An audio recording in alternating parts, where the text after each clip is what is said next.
univerziteta u Beču.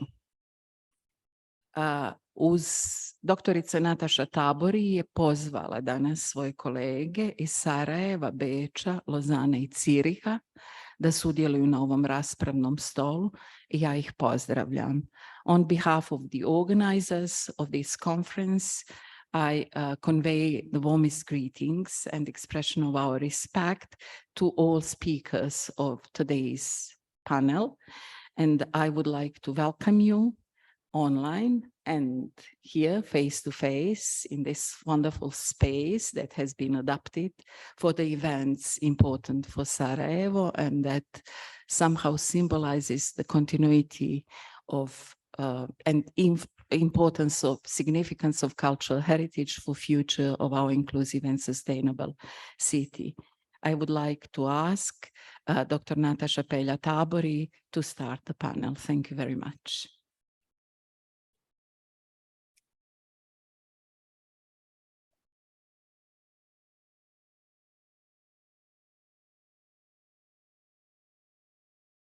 Poštovani gosti, organizatori, hvala vam na ukazanom povjerenju da kandidujem temu za ovogodišnji prvi raspravni stol konferencije Sarajevo i svijet, te da je realiziram uz pomoć izbora panelista.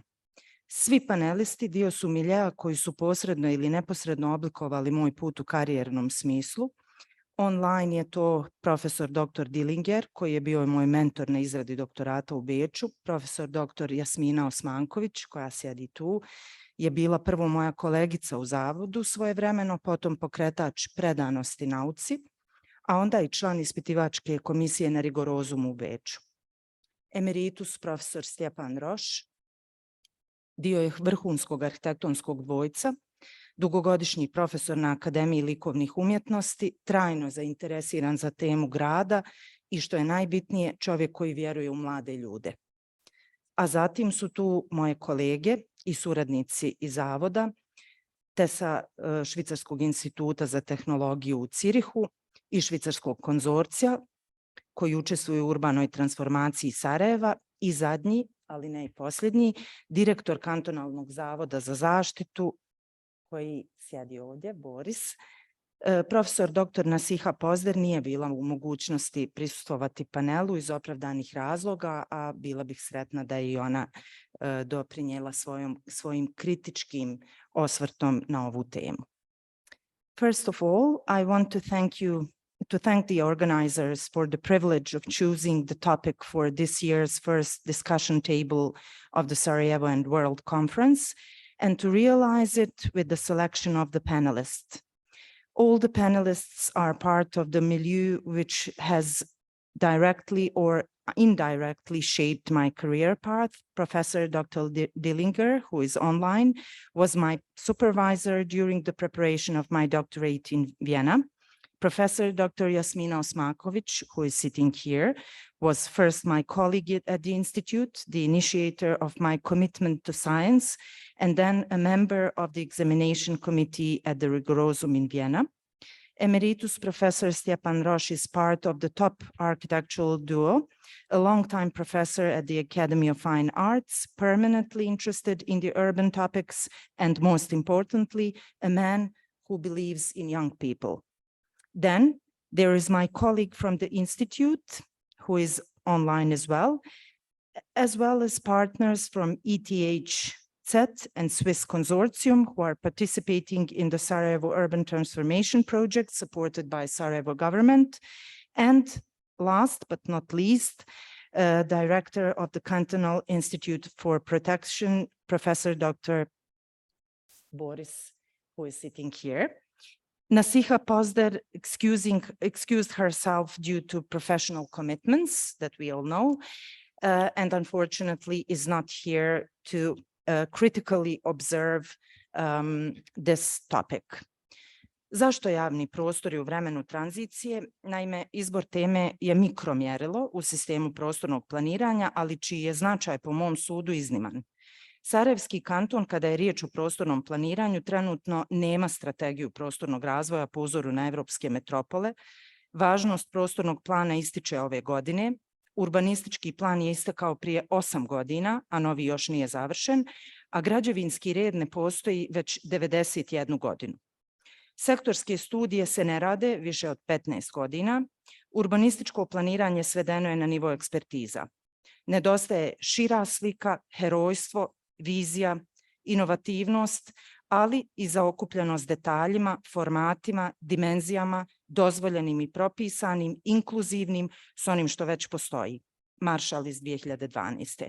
U ovakvom momentumu odabir teme javnog gradskog prostora u vremenu tranzicije i potreba za transformacijom istog čini se kao prvi korak u sistemu puno većih koraka koji su već nabrojani, a koji bi slijedili kako bi se izgradio stabilan i održiv sistem za budućnost.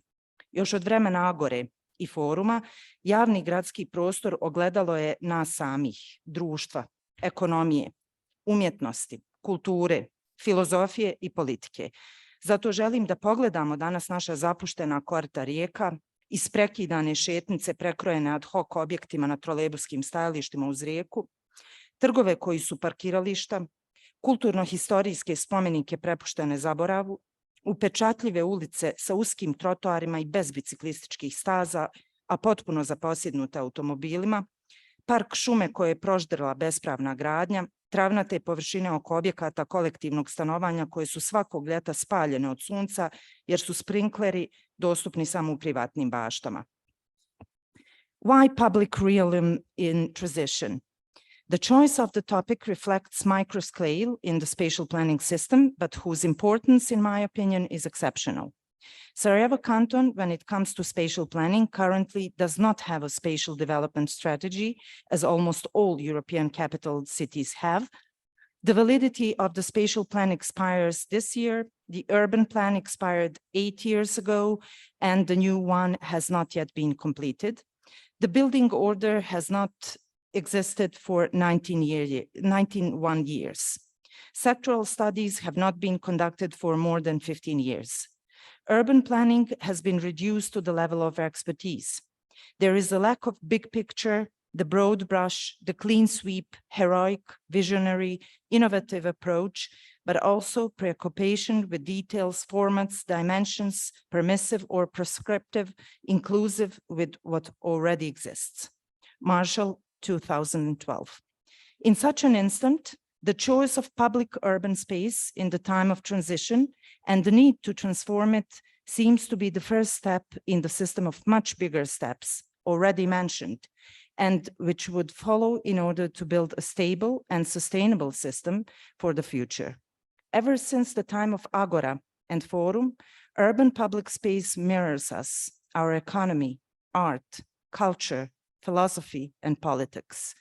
That is why I want us to take a look today at our neglected riverbeds, broken walkways reshaped by ad hoc facilities, at trolley bus stops along the river, squares that are parking lots, cultural and historical monuments left to be forgotten, impressive streets with narrow sidewalks and no bicycle lanes, but completely occupied by cars, park forests which have been devoured by illegal construction, the grass areas around the buildings of collective housing which are burnt by the sun every summer because sprinklers are only available for private gardens.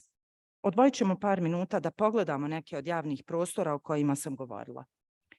We'll spare a few minutes to look at some of the public spaces I talked about. Možete samo pustiti prezentaciju.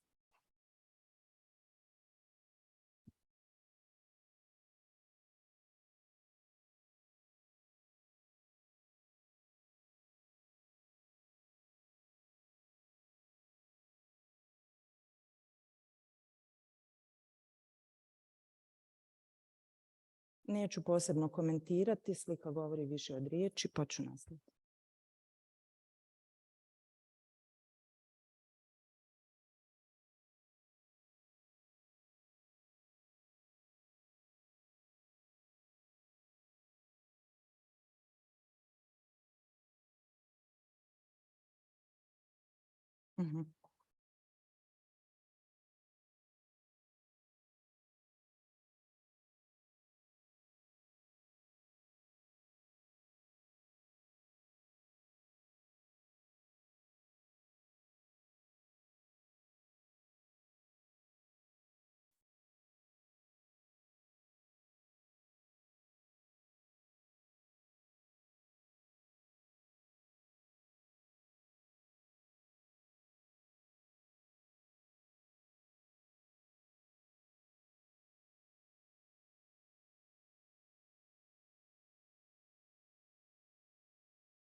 Evidentno je da javnim prostorom gospodare automobili, a ne ljudi. Gradski nukleus trenutno je planiran po mjerilu automobila kao da smo u 60. godinama 20. stoljeća, a ne u novom mileniju, kada se evropske metropole okreću jednom novom humanizmu. Ponovno je riječ o drveću, pješačkim stazama, 15-minutnom gradu, zonama zatvorenim za privatna vozila, rehabilitaciji starih zanata i gradskih jezgri. A prije samo 30 godina nije bilo tako i današnje slike Sarajeva su bile slike Beča, Dženove, Barcelone, Rima. Ovaj grad mora krenuti naprijed. It is evident that public space is ruled by cars, not people. The city nucleus is currently adapted to the scale of cars, as if we were in the 60s of the 20th century and not in the new millennium, when European cities are turning a new page of humanism, where we again can talk about trees, footpaths, the 15-minute city, pedestrian zones, rehabilitation of old crafts and city centers. And just 30 years ago, it was not like that. And today's pictures of Sarajevo were pictures of Vienna, Genoa, Barcelona, Rome. The city must move forward. Prepuštam sada riječ panelistima koji će nam pokazati primjere dobre prakse transformacije javnih prostora u Lozani, Cirihu i Beču, koji će nam govoriti o metodi simulacija uz pomoć digitalnog blizanca Sarajeva koji je u izradi, o potencijalu naše historijske jezgre i upravljanja nasljeđem kao generatorom razvoja, tu će profesor TRAPARA to obraditi, i univerzitetu kao javnom prostoru grada, te javnim prostorima u tranziciji sa ekonomskog stanovišta. I will now give the floor to the panelists who will show us examples of good practice in the transformation of public spaces in Lausanne, Zurich, and Vienna, who will tell us about the method of simulations within the digital twin of Sarajevo that is under construction, about the potential of the historic core area of Sarajevo and the management of heritage as a generator of development, the university as public space of the city, and public spaces in transition from an economic point of view. Without a comprehensive and intersectoral approach, there is no integrated and sustainable planning. And our panel today will show that this is indeed a case. Thank you. Hvala vam. Prelazimo na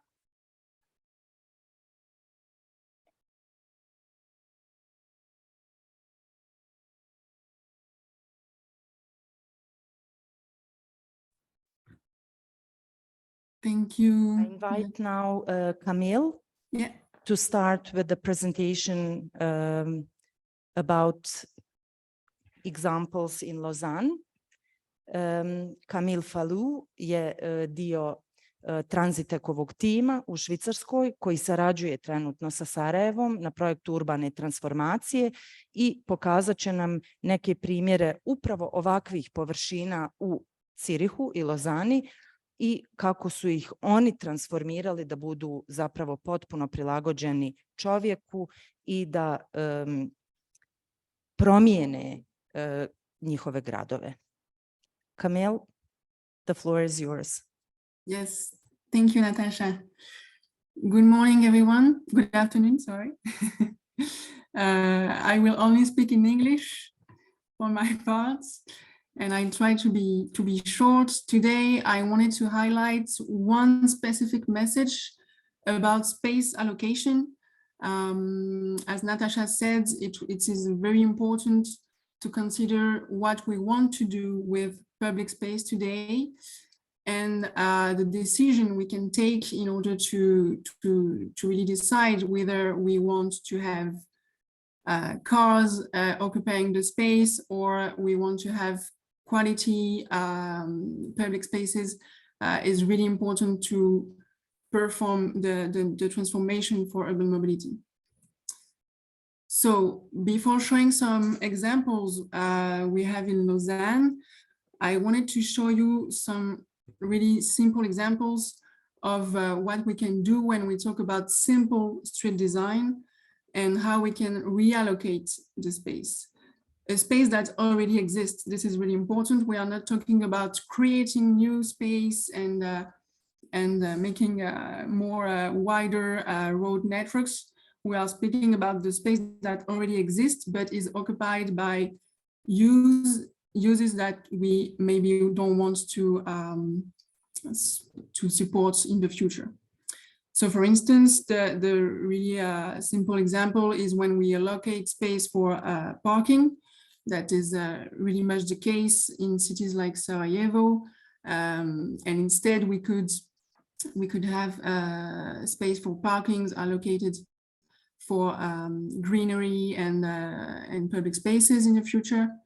We have also often the examples that the streets are quite wide and large, and the space that can be reallocated is when we widow we narrow the streets, and we create new sidewalks, and at the same time we reduce the speed for the cars in order to make walkability more comfortable. Another example very specific for public transport is when we we use space for a public stop on the side of the road in order for cars to be able to pass by the buses. But now in city, we found very interesting to put the stops in the street, on the street, in order for the cars to also reduce their speed, to wait for the bus to perform its stop, and in order, of course, to have more space for the sidewalks. And finally, what is very important also to consider when we look at the ways we can have in order to recreate the space is that actually today we see often that the traffic management is quite low for cars, where they can go everywhere. They have large accessibility in the scheme for accessing the cities and the centers. They can go like 2 ways in almost all the streets. And when we consider doing only one-way street or limiting the possibility to turn right, to turn left, then we create more space in the intersections and in the streets themselves. So it's what Lausanne did the last years. The first examples I want to show you is the Benjamin Constant Square, where you can see the picture that was taken in 2001 compared to the one we have today in 2023. So Benjamin Constant Square is a very important intersection on the main road that is really surrounding the city center, where you have quite important volumes of traffic.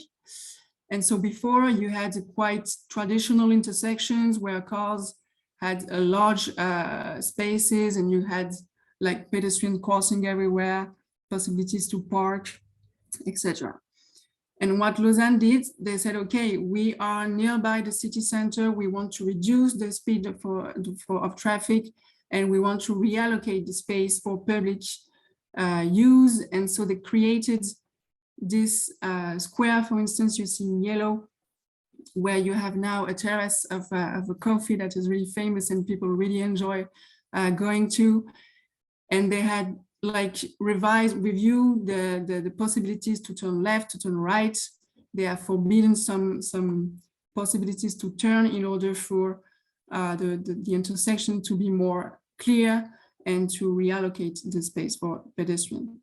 And now you have still a very important road for cars, but the pedestrians that are really enjoying this area. You have here pictures taken a week ago of how it looks in reality, where you can have benches, quite some plants, and the possibility also to cross the street, because you are in the 30 zone, so you can cross the street without a crossing path. Another example is the Rue Centrale, that is also very well known in Lausanne. We are in the city center again, where before you had a very important parking lot on the ground, and also the possibility for cars to access it directly on both sides. And what Lausanne did, they said, okay, we are gonna do this parking underground. They also built a new building, but most importantly, they've created again a new public space, a square, actually 2 squares on both sides, where now you also have coffees and possibilities for people to stop and to rest. So again, this is quite more important project since they could have done the parking underground, but what it looks like today makes it really enjoyable for people to walk, to sit. You also see one specific street design that we very much like now in Switzerland, where you have this this kind of buffer zone between 2 lanes, where actually people, cars can turn or stop for a few minutes, but that is less street looking, I don't know how to say, but it makes it more urban and less used for traffic. And finally, another example I wanted to show you is this RUŽDIĆ Avenue, even though it's not really an avenue, more a street. But the message here was that we are not considering this thematic only for city centers. This is very important also when you are going into the residential areas, where here you have in 2016 a simple street, like a regular two-way street with crossing path. But Lausanne said, okay, we would like to bring some quality of the space here in this specific area where you are crossing, you have an intersection with the main streets. They've created a 20 zone where so pedestrians can walk also on the street.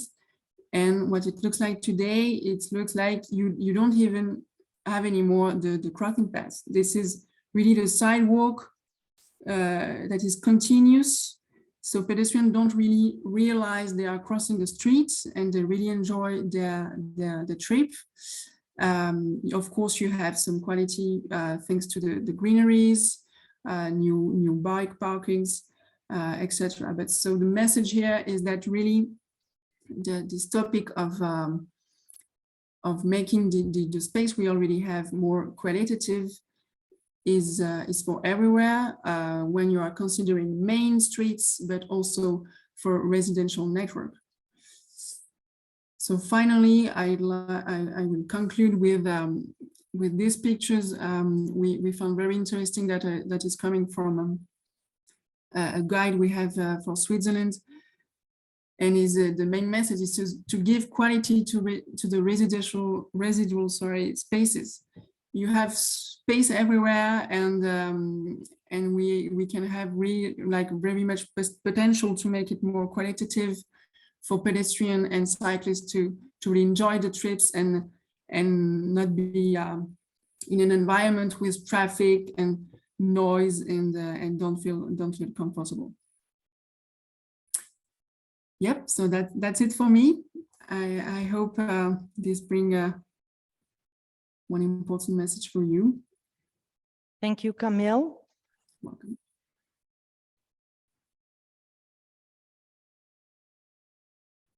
And I guess I leave the floor to Franca. Yes, we continue with Franca and with green spaces. Franca Kling iz Urbaplana, također iz Lozane, koja će govoriti o zelenilu i zelenim prostorima i njihovoj rehabilitaciji u gradu. Također je dio tima urbane transformacije Sarajeva. Thank you, Natasha. Thank you, everyone. I hope you can hear me. Thank you for the invitation to this forum. My name is Franca, and I'm an urban planner with Urbaplan, so working on the urban transformation project Sarajevo together with my colleagues who are also present here. and mostly representing why, or mainstreaming and trying to mainstream urban natures in the city for sustainability. And I will share a few examples from Lausanne, but also always in contact with Sarajevo.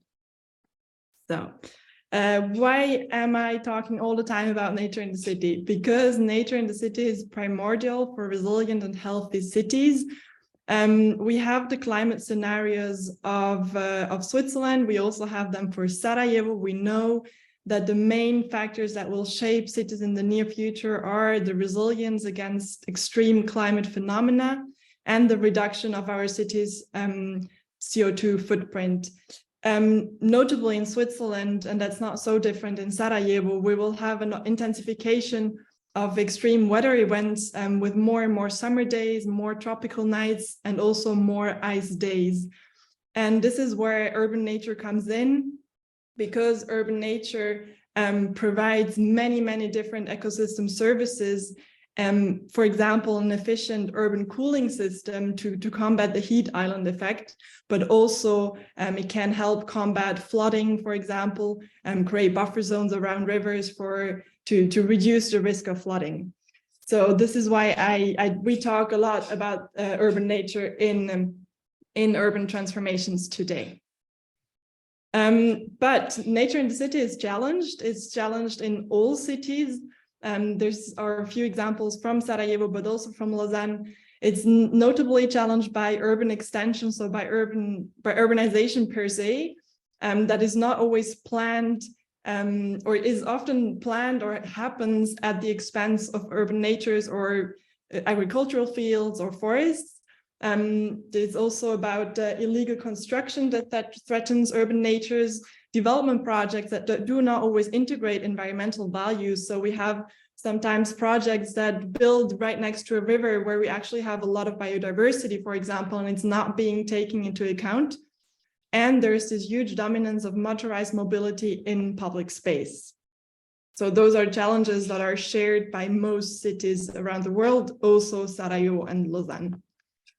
To kind of mainstream this topic into urban development and urban planning, and to really move towards this integrated urban development, the city of Lausanne, and I could name other examples, but today I will focus on Lausanne, they have developed a canopy objective. So it's really an idea of get into urban development or deal with urban development through the aspect of nature, and more importantly, really the canopy surface.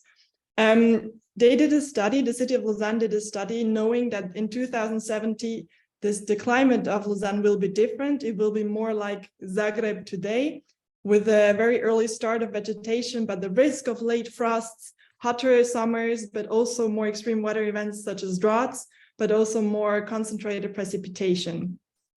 And to react to this, to really adapt to these climate scenarios that will happen to us, they asked the questions how to cool down, which is the most important questions in Lausanne.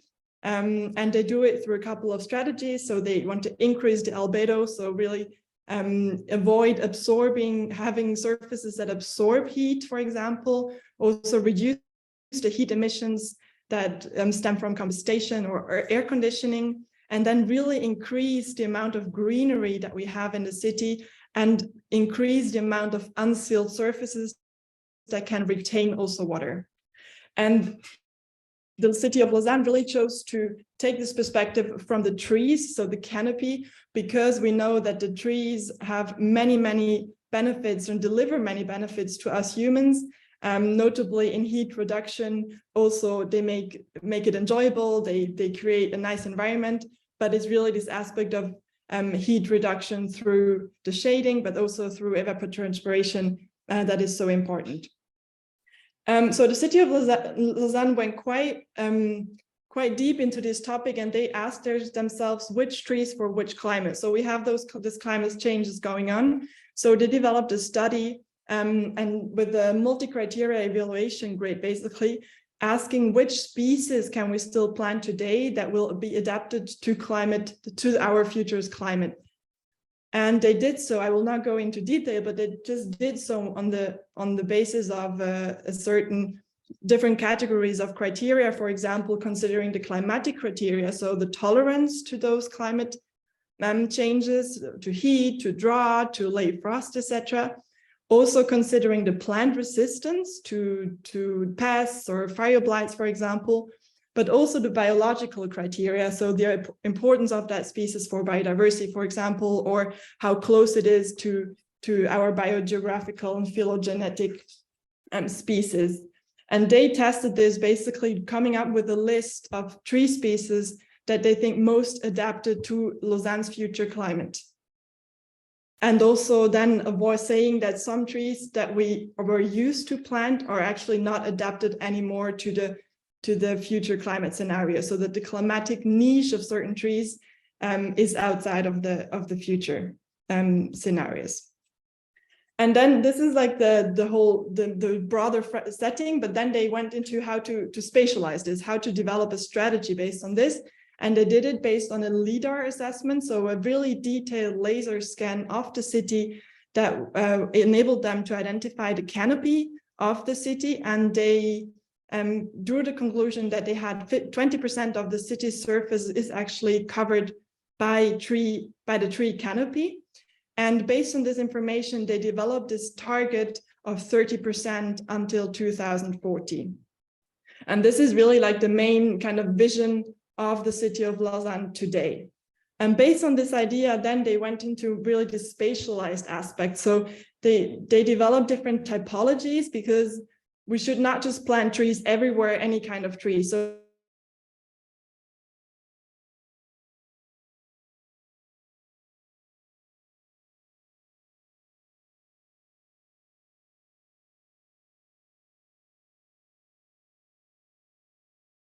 we have already seen what kind of trees we want, but not. So just to give you a few examples, it's really about this differentiated and are on the fringes to green spaces and forests. They really say that the principle must be that we take this ambience of forests and green spaces onto the road, we plant a road, but we need to be careful not to have trees that are in competition with the trees in the green spaces, for example. Another differentiated intervention strategy would be in the large-scale housing areas, where it's really planting the maximum of public space that we have, so that we decrease the sealed surfaces, so that we have more unsealed surfaces for water retention and also heat absorption, and that we plant also on different vegetation strata. So we have trees at different heights, but also other kind of vegetation that can really help these areas to move towards more resilient areas. Or, for example, in an old town, which is also the case in Sarajevo, we cannot plant the same way in Sarajevo in the old town than for example, in Albacino, where we have those large spaces. So they also have the same principle, and they say in the old town, it's maybe a more punctual kind of planting or groups of trees. So this is what Lausanne has done, is also what many other cities are doing or have done. So for us in the urban transformation project Sarajevo, it's really interesting to move towards also this vision of the greening of Sarajevo. And we know that Sarajevo has already taken the initiative to be part of this EU-funded mission to deliver 100 climate neutral and smart cities. Sarajevo Canton also has this really strong vision to be a healthy, compact and sustainable place with good quality green spaces accessible, as it is written in the Green Cantonal Action Plan. So we're really happy to, within the UTPS project, work towards this vision together with all the different stakeholders, where we try to see what is our vision, in the sense with all the stakeholders of Green Sarajevo today, which are the points of interest, which are the areas that we really need to protect for biodiversity, for example. And we're also working on those greening strategies for the different build typologies of Sarajevo. So as I said, for example, how could we transform all those large green areas that exist today, but they have so much more potential, and not just to be used as a parking space, but for water and water retention, for biodiversity and enjoyable spaces. So thank you very much for your attention. I'm very happy to exchange on the topics, and we can also share the presentation later if you want.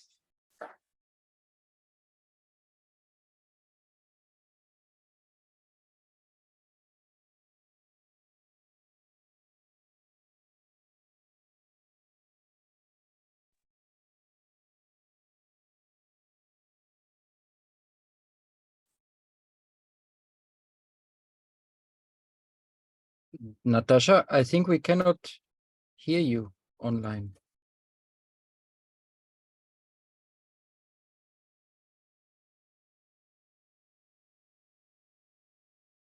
Thank you, Franca.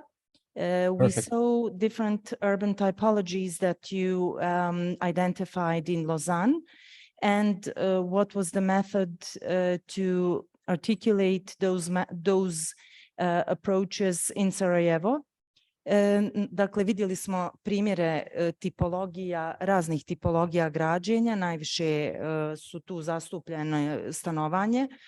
I na koji način je u Lozani se pristupilo da se uradi transformacija grada, odnosno da se doprinese efektima, smanjenju efekata globalnog zatopljenja koje definitivno prijeti svim gradovima u svijetu. Vidjeli smo da je Sarajevo jedan od gradova, od 100 gradova koji bi trebali da smanje emisije i da krenu tim zelenim putem gradnje i pristupa.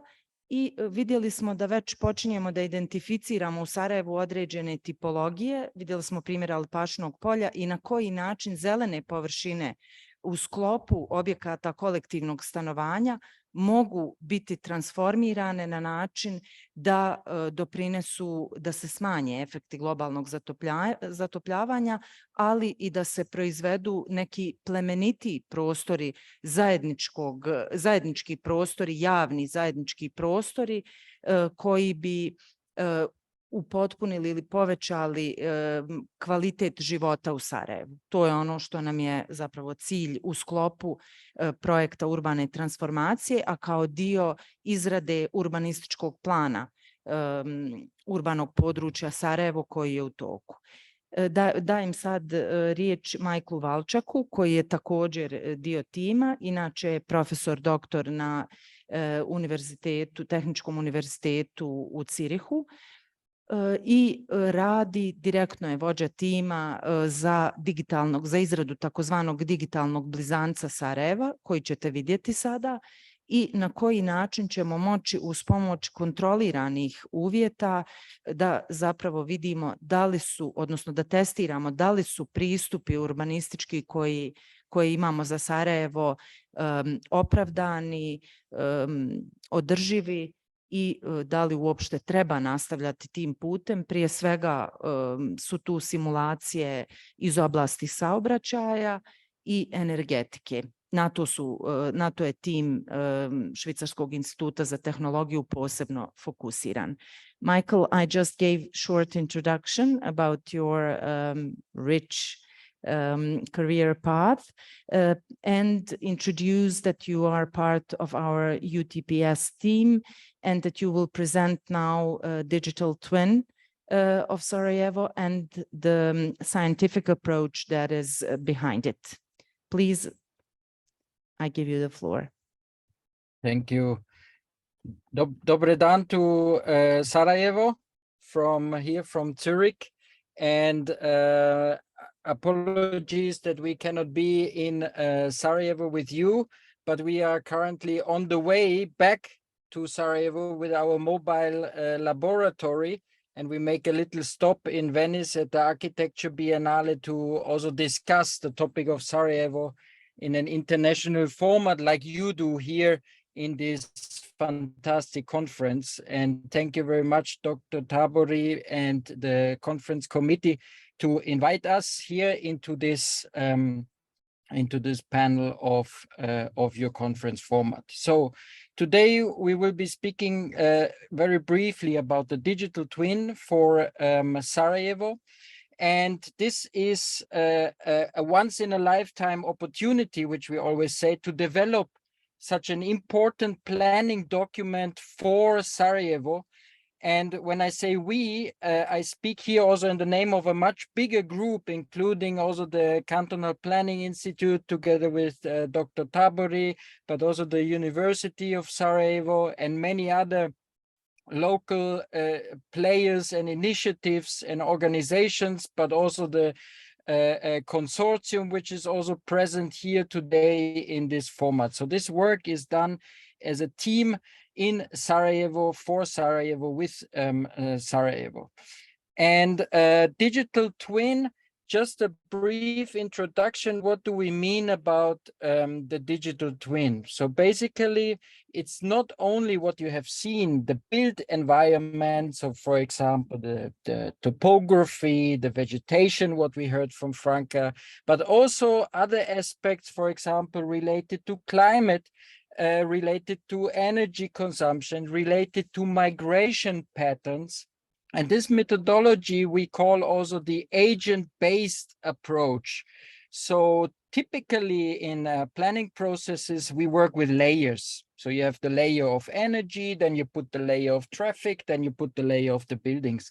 But here in this new approach in Sarajevo with the digital twin, we are using the agent-based approach. Basically, we are simulating agents. In our case, those agents are people living in Sarajevo, living in the city, using the city. So you have to imagine, for example, someone is waking up in Ilija, switching on light, and he's using then the energy layer, putting on electricity. He's switching on the heating. He's using the energy layer. Then he maybe takes his car, or he takes his public transport bus or tram to go, for example, to work.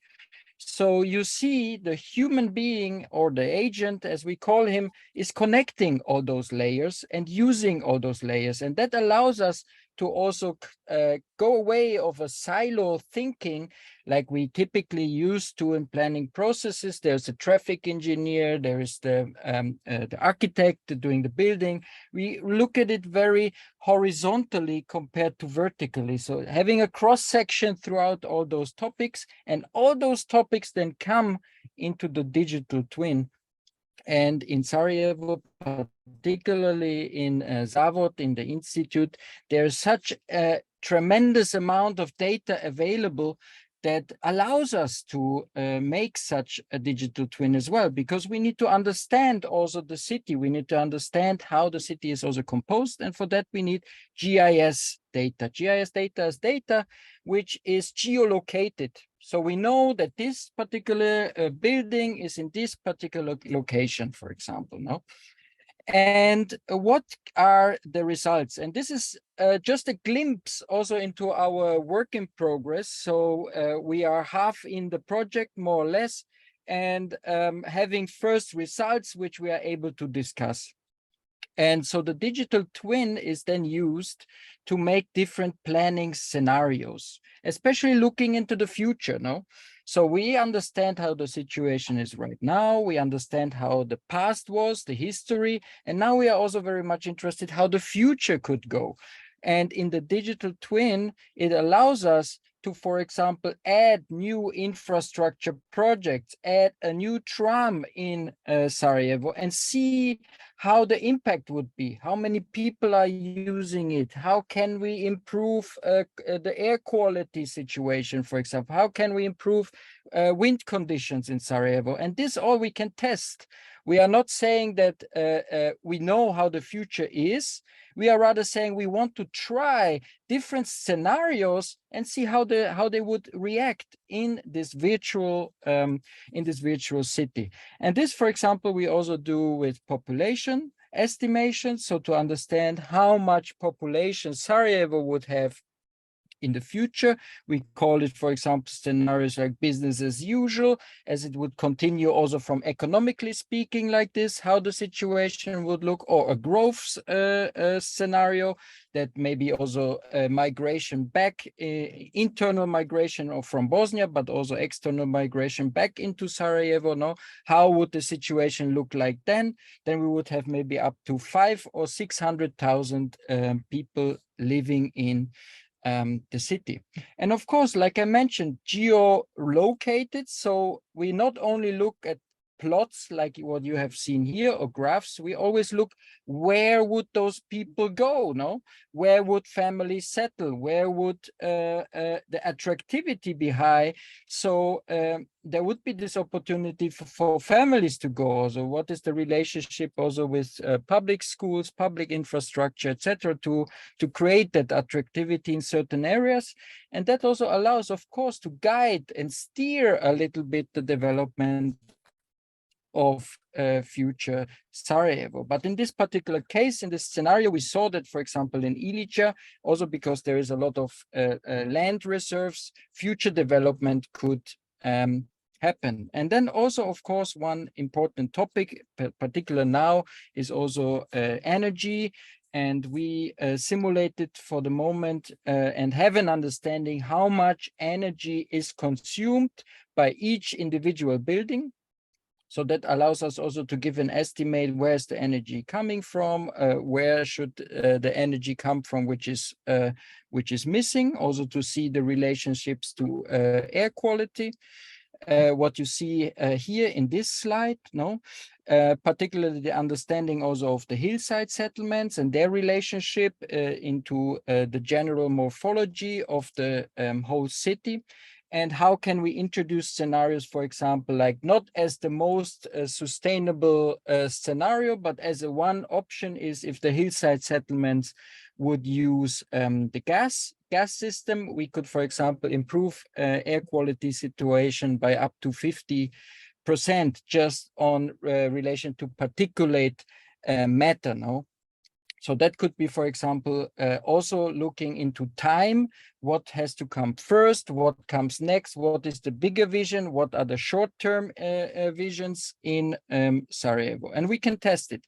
And here in this slide, you also see the aspect of traffic.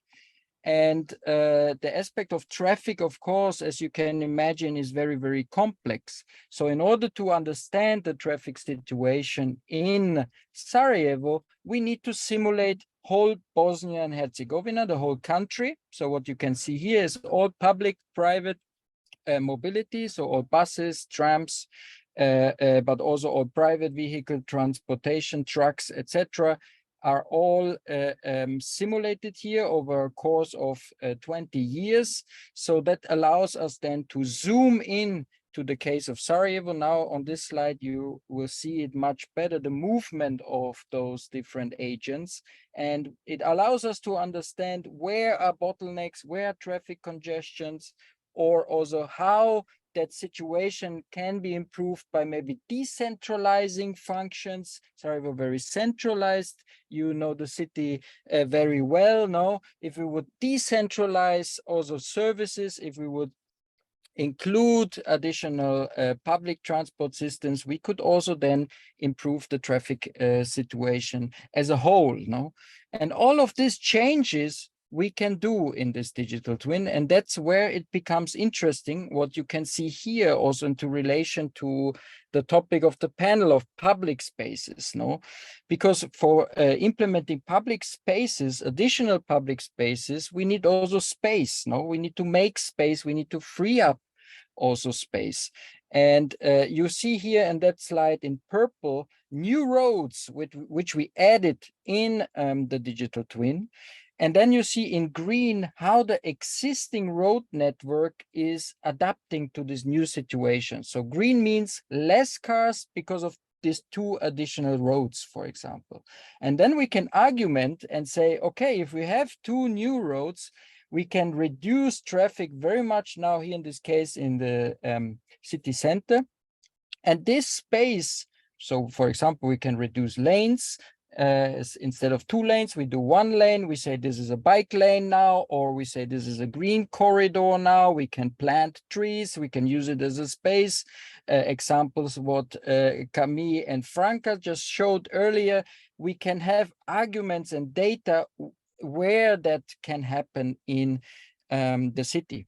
And we also very much warmly invite you all in the conference to pass by in our space in the Studio Urbanog Dizajna Sarajevo in Vrazova 3 in Marindvor, where we have a huge model of the city of Sarajevo projecting those results. We have events, discussions, conferences. So please pass by in the space. And here you can see also this overlap of the physical model with some digital simulations, also to talk to people, to make it accessible, all the results we are working on together with Zavod and the Planning Institute and the university.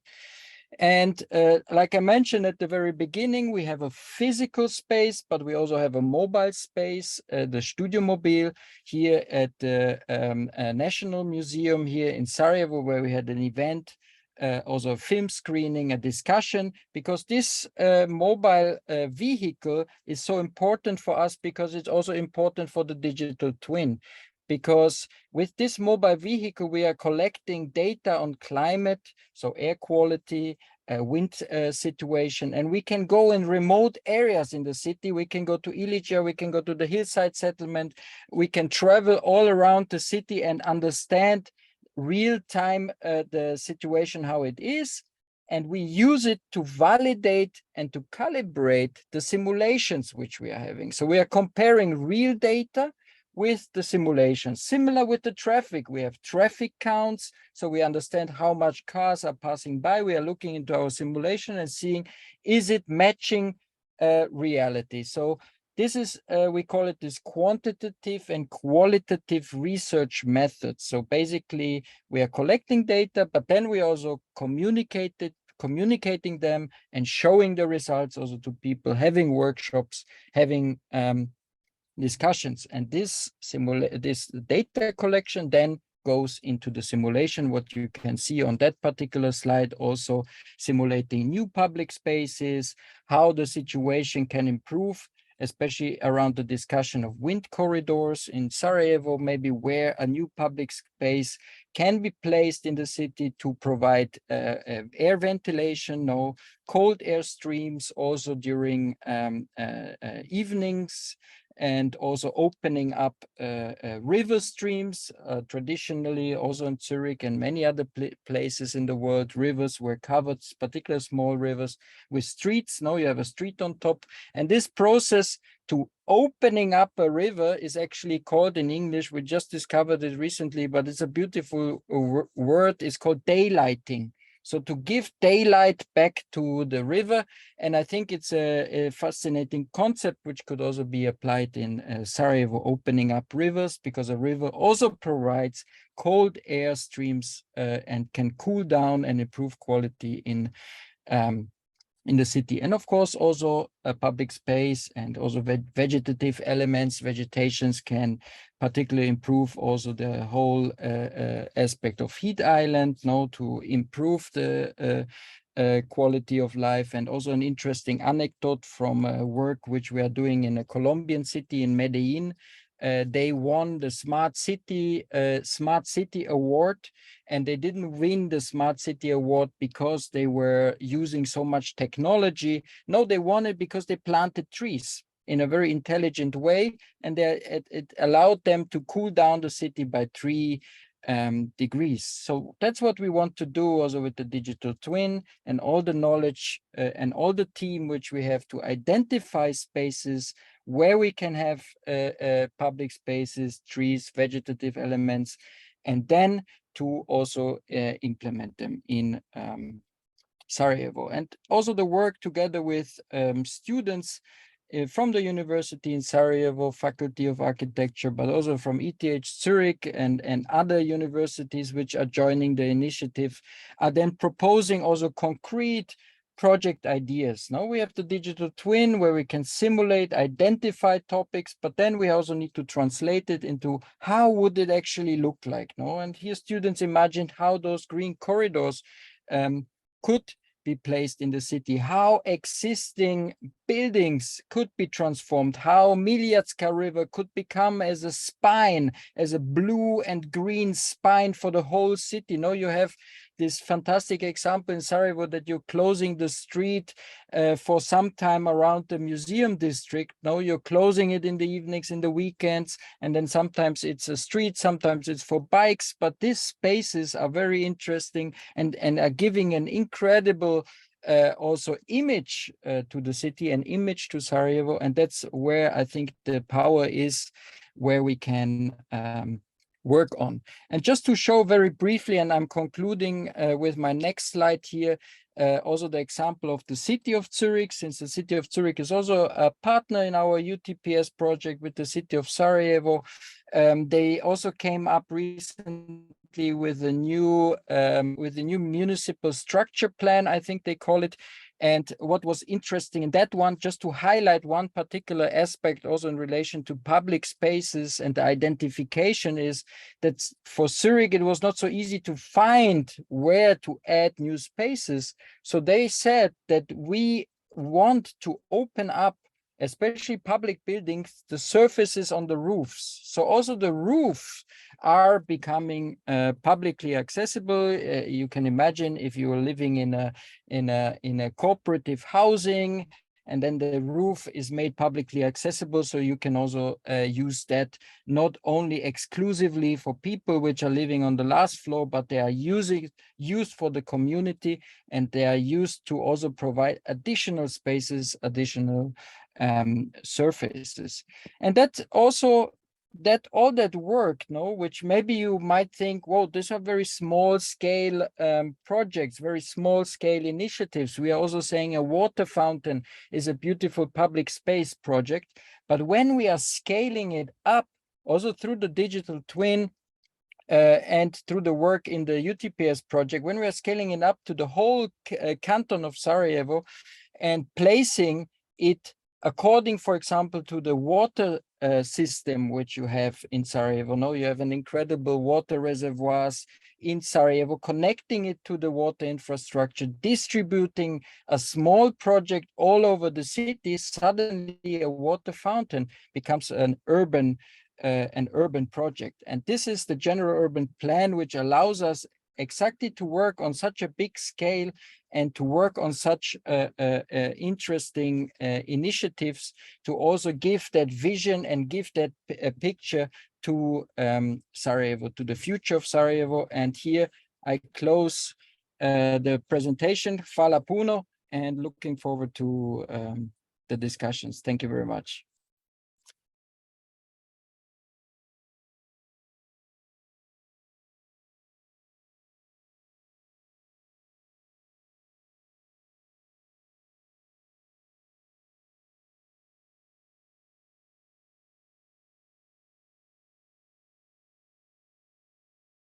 Michael.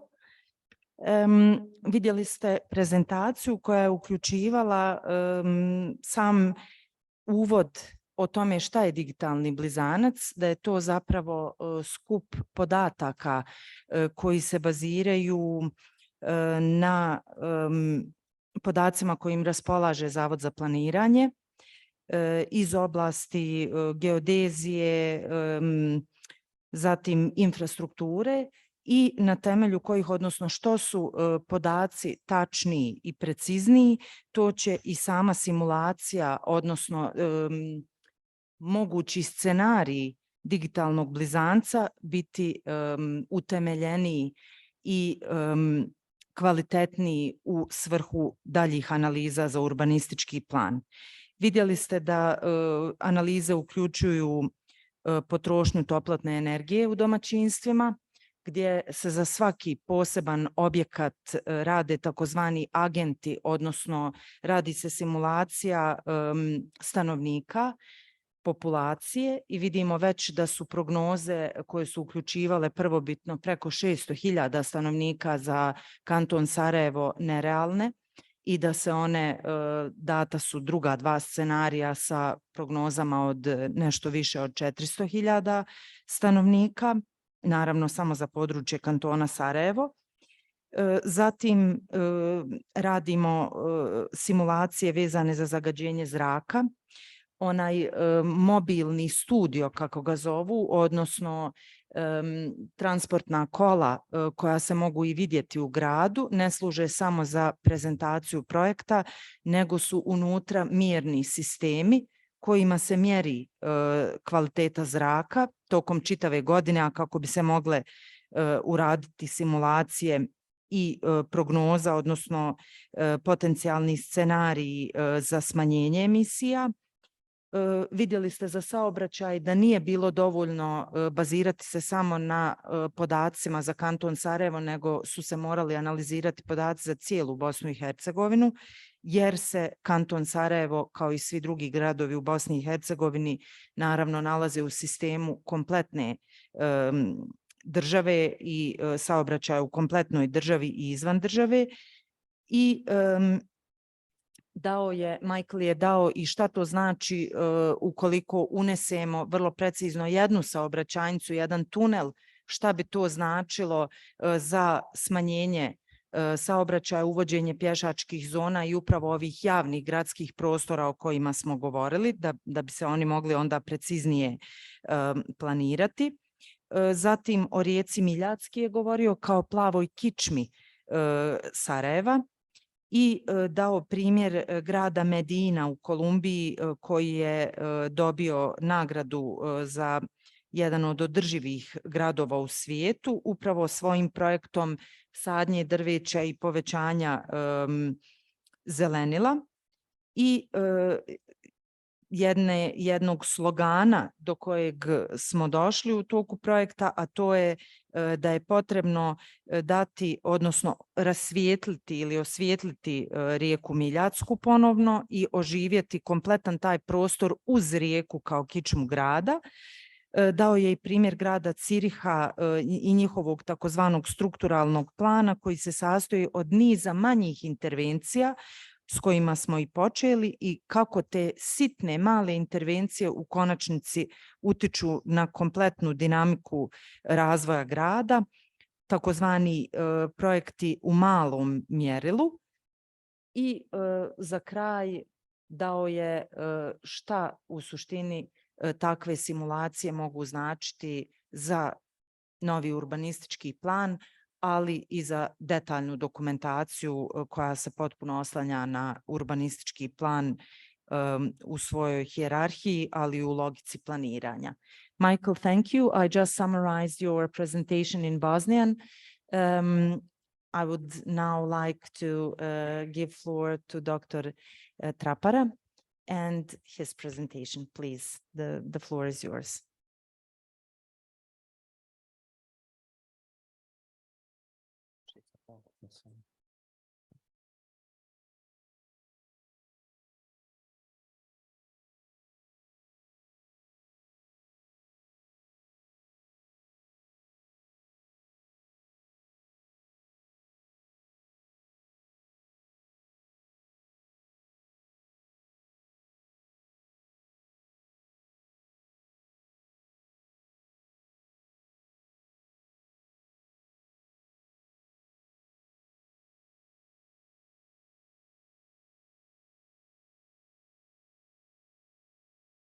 Svima, poštovani akademici, poštovani profesori, svi ostali prisutni i drage kolege koji su prisutni na ovoj konferenciji putem online platforme. Moje ime je Boris TRAPARA, arhitekta sam i trenutno obavljam funkciju direktora Kantonalnog zavoda za zaštitu kulturnog, historijskog i prirodnog nasljeđa Sarajevo. Nakon završetka studija imao sam priliku više puta da učestvujem u međunarodnim konferencijama koje su održane u Beču, Parizu, Stokholmu, Rigi, Hirošimi i tako dalje. Na tim konferencijama uglavnom prisustvuju izuzetne osobe iz polja zaštite kulturno-istorijskog nasljeđa i kada me pitaju za Bosnu i za naše nasljeđe uvijek spominju jednu osobu i ističu njen izuzetan rad na očuvanju i tretmanu kulturno-istorijskog nasljeđa naše zemlje. Ona je danas među nama i želim posebno da je pozdravim, to je profesorica Amra Hadžimuhamedović.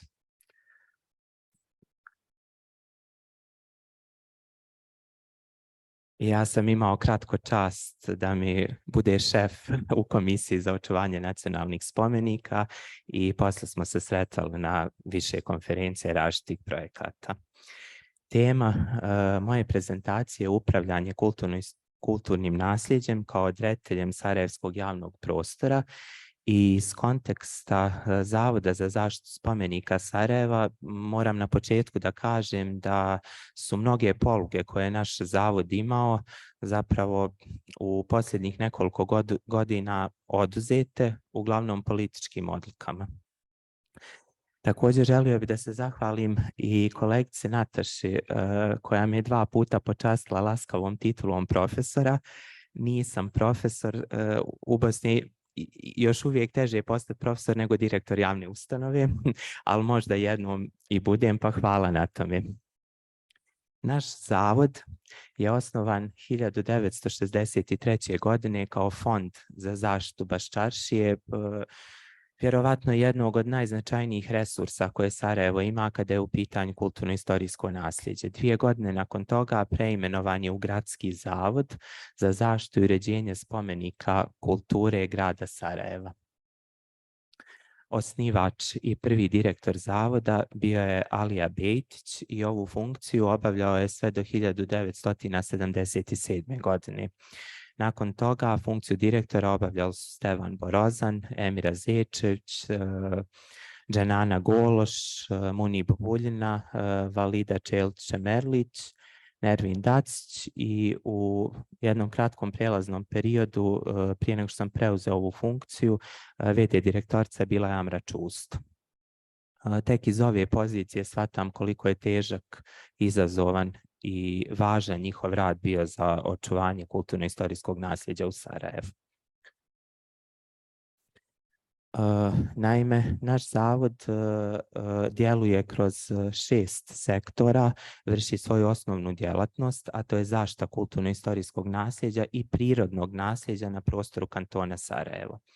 To su sektori zaštite nepokretne i prirodne baštine, zaštite pokretne i nematerijalne baštine, a od prošle godine imamo i konzervatorsko-restauratorski sektor, čiji bi rad u stvari građanima trebao biti najvidljiviji, a ogleda se kroz izradu projektne dokumentacije za, u najširem smislu rečeno, obnovu fasada u kantonu Sarajevo, te informacijsko-dokumentacioni sektor ili naša indeks služba koji vrši dokumentaciju, praćenje promjena na spomenicima u kantonu Sarajevo.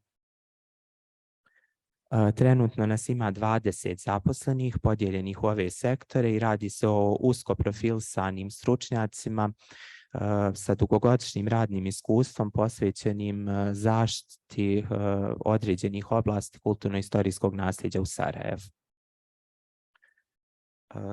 Neke od osnovnih djelatnosti zavoda, odnosno obaveza naše ustanove preko kojih i upravljamo kulturno-istorijskim nasljeđem u kantonu Sarajevo, možete vidjeti na ovom slajdu. Ukratko, 1997. godine, kada je zavod preimenovan u kantonalni zavod za zaštitu kulturnog, historijskog i prirodnog nasljeđa, preuzeli smo obavezu o staranju za sve one spomenike koji na prostoru kantona zapravo nisu proglašeni nacionalnim spomenicima, o čemu ću malo poslije govoriti. Direktno smo uključeni u izradu prostorno-planske dokumentacije preko izrade separata zaštite. U separatima zaštite definišemo mjere zaštite za određene ambijentalne cjeline na prostoru kantona Sarajevo i dajemo određene uslove za intervensanje u tim ambijentalnim cjelinama. Sve do 2019. godine uslovi separata zaštite su prema Zakonu o prostornom planiranju bili obavezni za Zavod za planiranje razvoja kantona Sarajevo prilikom izrade prostorno-planske dokumentacije, ali ovaj član zakona nažalost je izbačen, što nama u praksi stvara dosta problema. Naime, kod donošenja regulacionog plana koji predstavlja najviši zakonski osnov za djelovanje u prostoru, investitori kupovinom određenih nekretnina ili parcela u kantonu stiču i određena prava. Kada predaju idejne projekte opštinama koje se nalaze u kantonu Sarajevo, a koje te projekte nama šalju na mišljenje, mi se susrećemo sa tim da oni su vrlo često u suprotnosti sa mjerama zaštite koje smo mi definisali u separatima zaštite.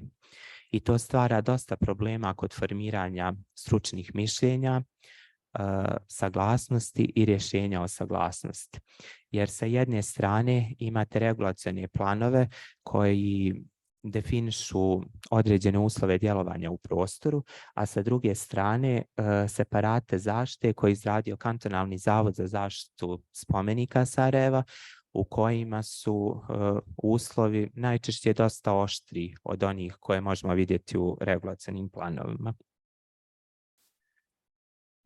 U svom djelovanju pozivamo se na čitav niz zakonskih, podzakonskih akata, a najosnovniji jeste Zakon o zaštiti baštine, koji je već sada star preko 20 godina i za koji smo radili određene izmjene i dopune zakona koje se trenutno nalaze u našem nadležnom ministarstvu i koje bi trebale biti uvrštene, odnosno urađene kao izmjene i dopune tog zakona na nivou kantona, s obzirom da trenutni zakon apsolutno ne prepoznaje nematerijalnu baštinu.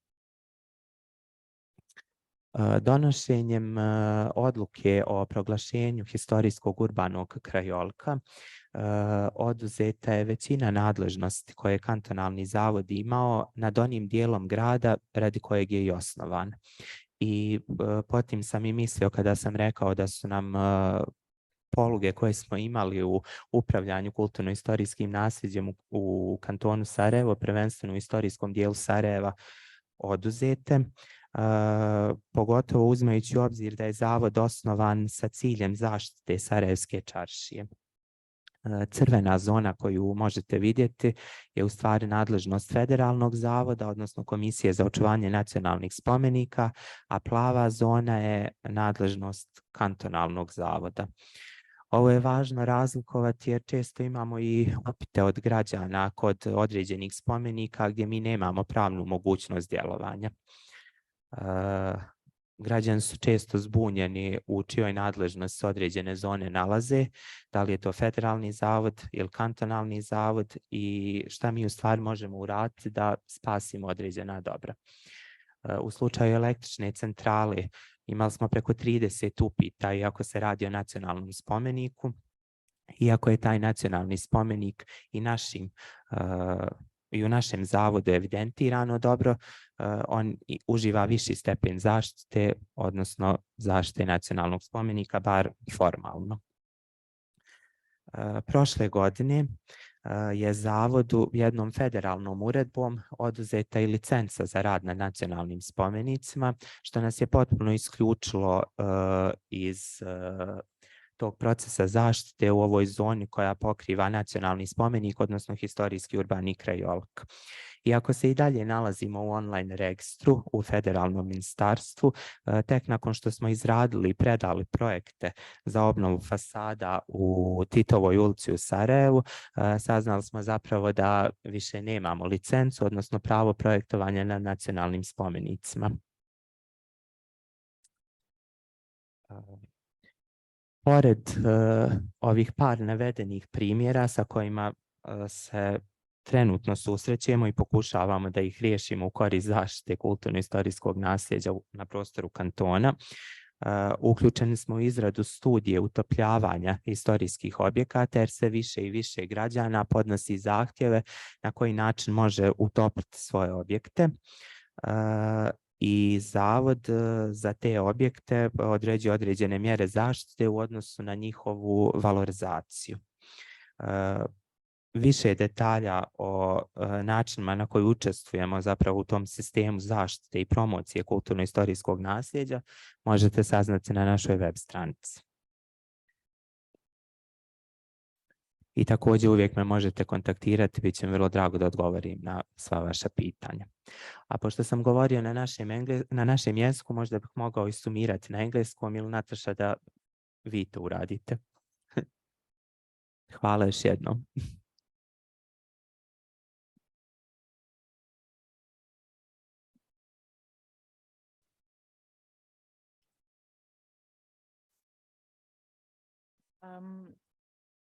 Prije svega da se izvinem za grešku koja je učinjena, ali nek to bude predskazanje da se tako nešto desi, da krene se u tom smjeru.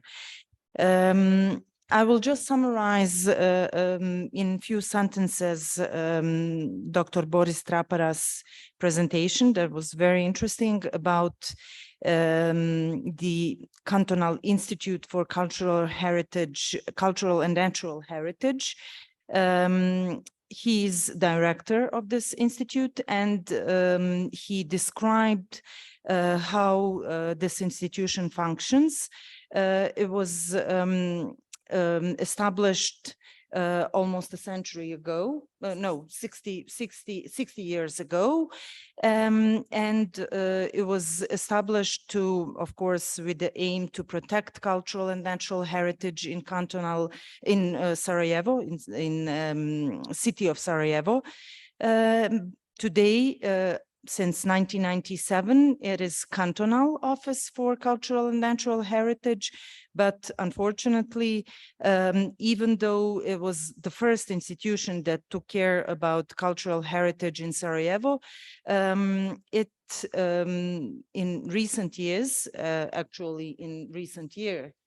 particularly, it has problems because its integrations, its responsibilities are taken by the National Committee for Protection of Bosnia and Herzegovina, that actually was proclaimed responsible for the urban core area of Sarajevo, and it proclaimed historical urban landscape law that protects historical urban landscape of Sarajevo, that actually makes cantonal office totally unresponsible for the area that particularly was founded for.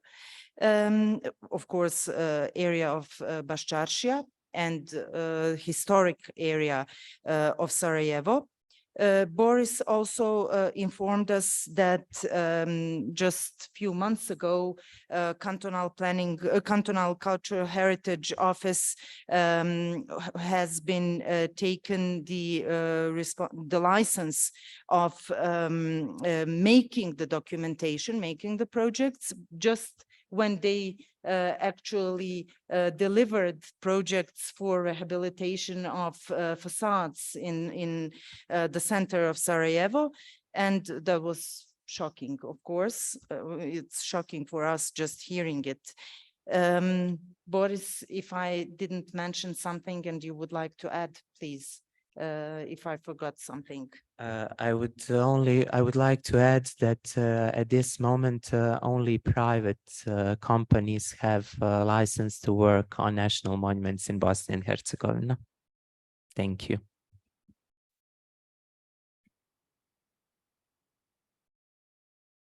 If there are questions, if not, we can proceed and then we can have questions afterwards. We have Zina RUŽDIĆ, my colleague, my friend that is online today because she is sick. She's not here with us, but please, Zina, join us with your presentation. She will speak about cultural heritage, but from the perspective of urban and spatial planner. Zina, the floor is yours. Thank you, Nataša. Zina. Hvala, Nataša. Da li me čujete? Nadam se da. Čujemo te, super. Super. Evo, ja ću sada podijeliti ekran. Ja se prije svega izvinjavam što nisam prisutna, ali u posljednjem trenu sam se razbolila, tako da moram da se prije svega da pozdravim sve prisutne kolege koji se nalaze u prostorijama Bošnjačkog kulturnog centra i kolege koje se nalaze online na našoj konferenciji. Izuzetno mi je čast govoriti na 9. internacionalnoj konferenciji Sarajevo i svijet, upravo na temu javni gradski prostori u vrijeme tranzicije.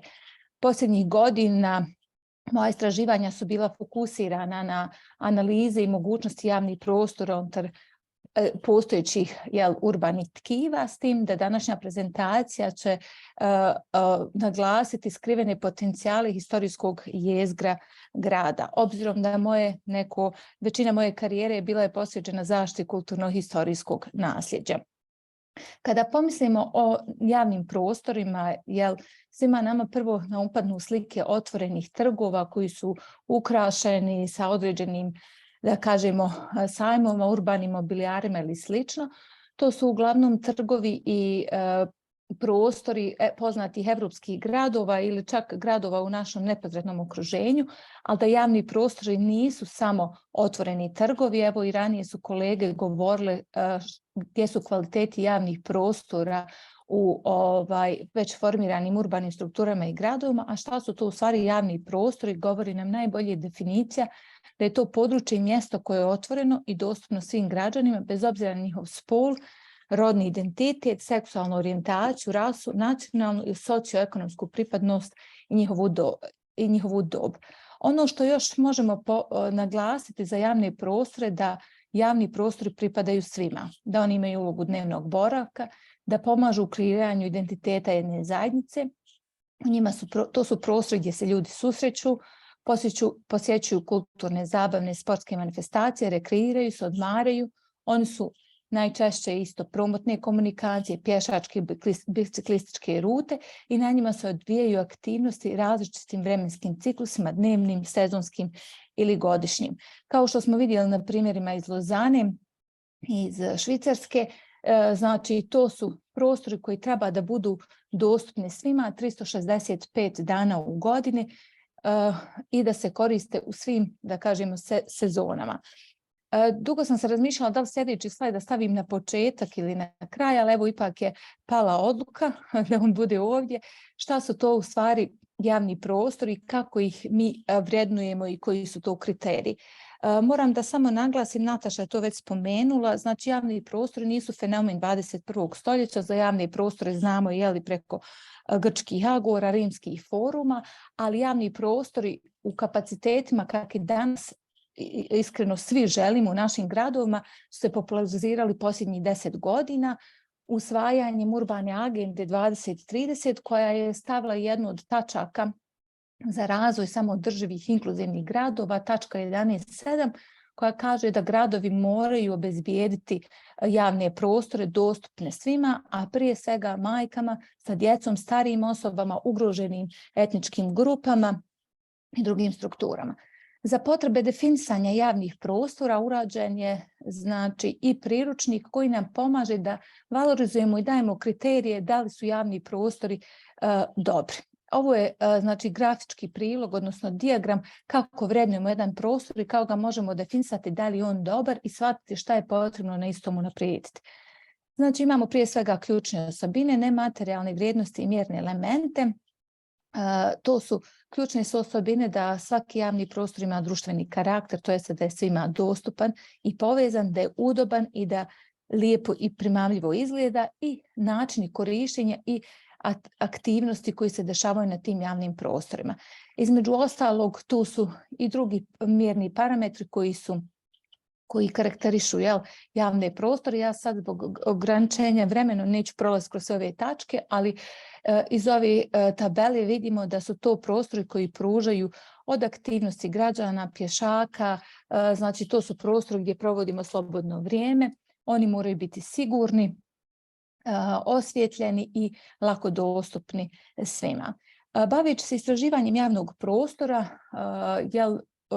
analizirala sam kako to da mi napravimo javni prostor koji je kvalitetan i dobar i odgovor sam našla u knjizi Jan Gela i Bridget Swarn koji su analizirali public life, odnosno život i dešavanje na javnim prostorima i shvatili su šta je to potrebno da prije nego što krenemo u dizajniranje jednog javnog prostora, na što treba da obratimo pažnju.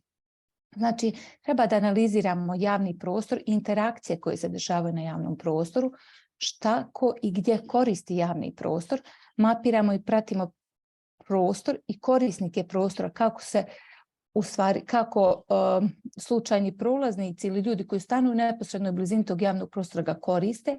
Jedan od važnih segmenata jeste historijska perspektiva i kontekst kao veoma bitna stavka prilikom kreiranja javnih prostora, istraživanje, prakse korisnika, urbana pravila i zakone.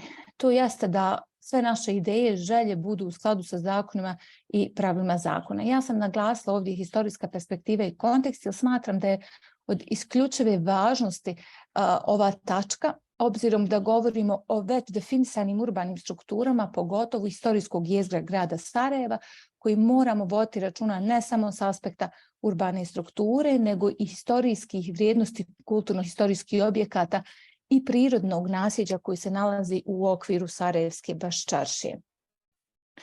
Ova fotografija, nisam željela da počnem cijelu priču s jednim negativnim primjerom, ali upravo da bi shvatili šta znači urbana matrica i kontekst, dala sam primjer trga ispred Sarajevske vijećnice. U stvari ne znam da li ga mogu nazvati trg ispred Sarajevske vijećnice, ali ovo je znači otvoreni trg, prostor koji se nalazi u ulici Avdage Šahinagića, koji u stvari predstavlja krov podzemne garaže.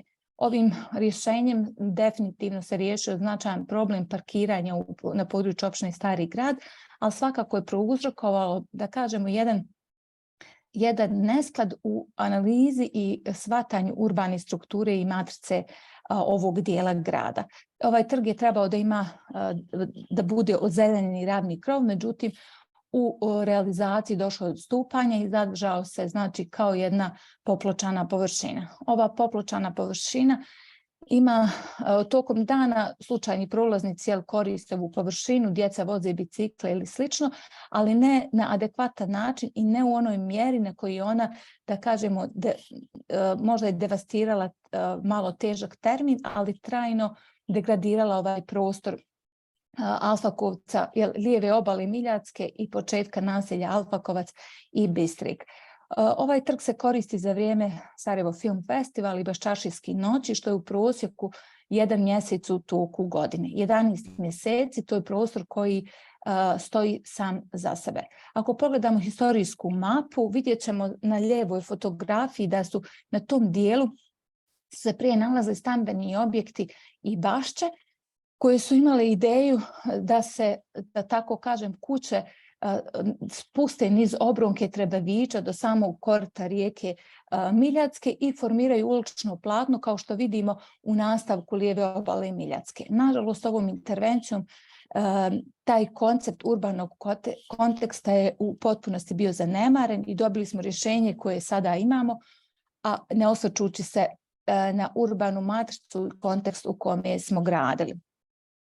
Kada govorimo o urbanom kontekstu Sarajeva, moje izlaganje će se fokusirati isključivo na Sarajevsku čaršiju.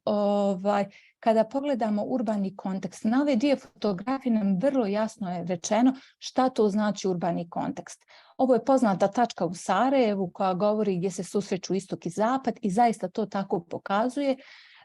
Ukoliko pogledamo lijevo, to je znači Sarajevska čaršija nastala u osmanskom periodu, dok, da kažem, nizvodno, odnosno desno, vidimo potpuno drugačiju urbanu strukturu jednog austro-ugarskog grada.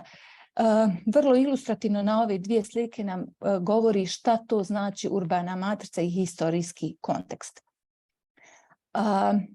Šta je to bio grad za vrijeme osmanskog perioda? Jesu, znači, grad je činila mahala i čaršija. Obzirom da je čaršija javni prostor i da je fokus kreiranje javnih prostora u historijskoj jezgri, ja ću se fokusirati na Sarajevsku čaršiju, kao što sam rekla, i vratit ću se u historijski kontekst da analiziram šta su to bili javni prostori kada je sama Sarajevska čaršija građena i osmišljena.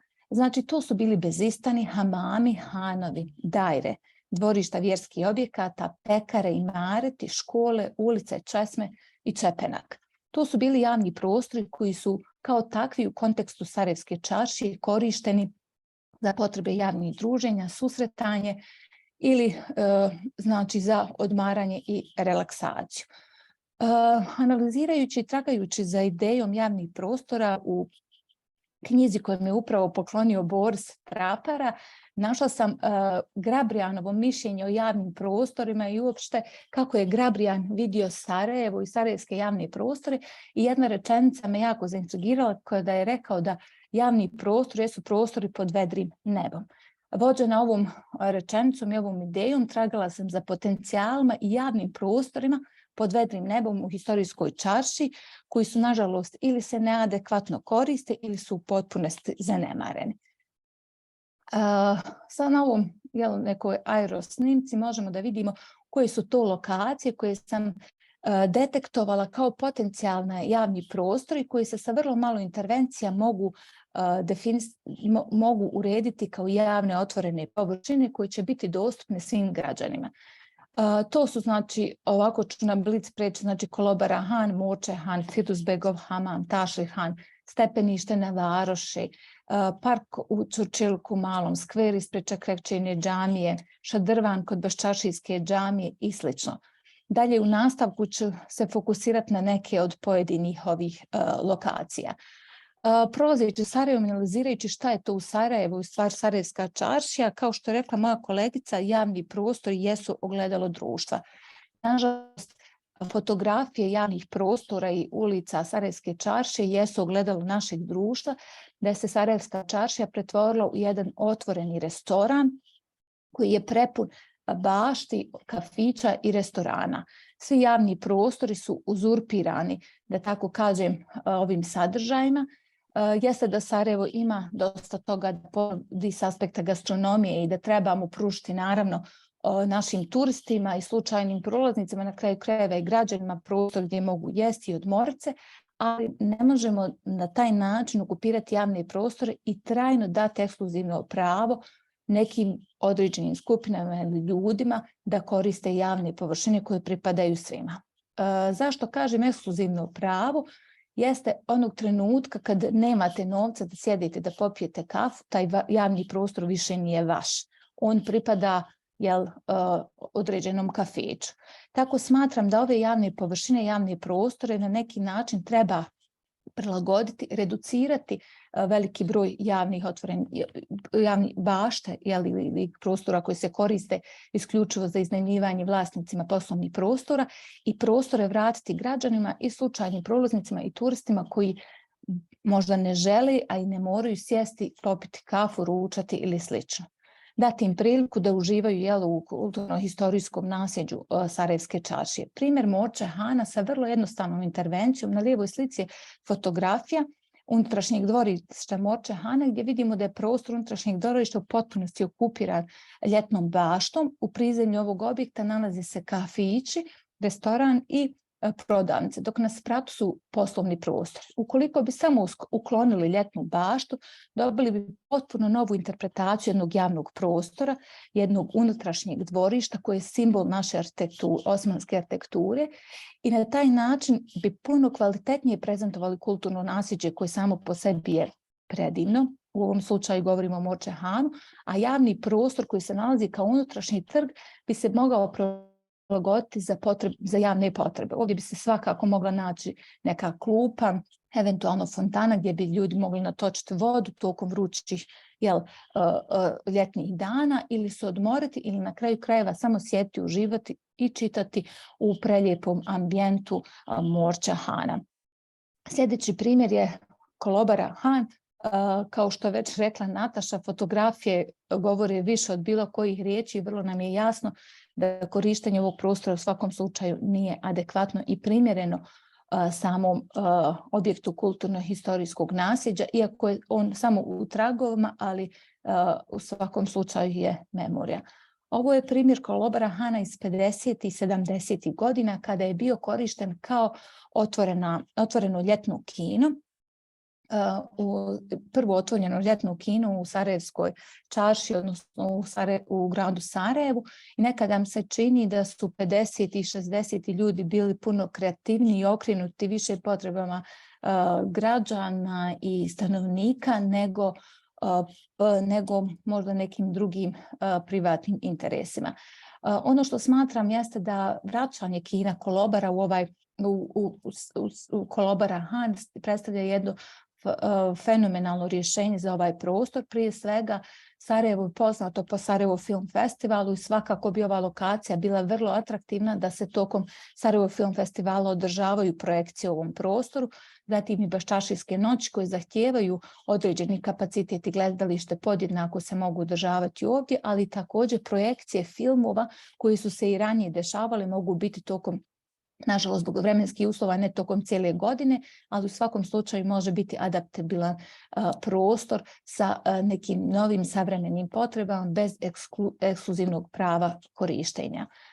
Firuzbegov hamam je primjer, ja se izvinjavam, Firuzbegov hamam je prikaz arheološkog nalazišta koje je u jednom periodu otvoreno i nikada nije dovedeno krajnjoj namjeni, odnosno arheološkom parku.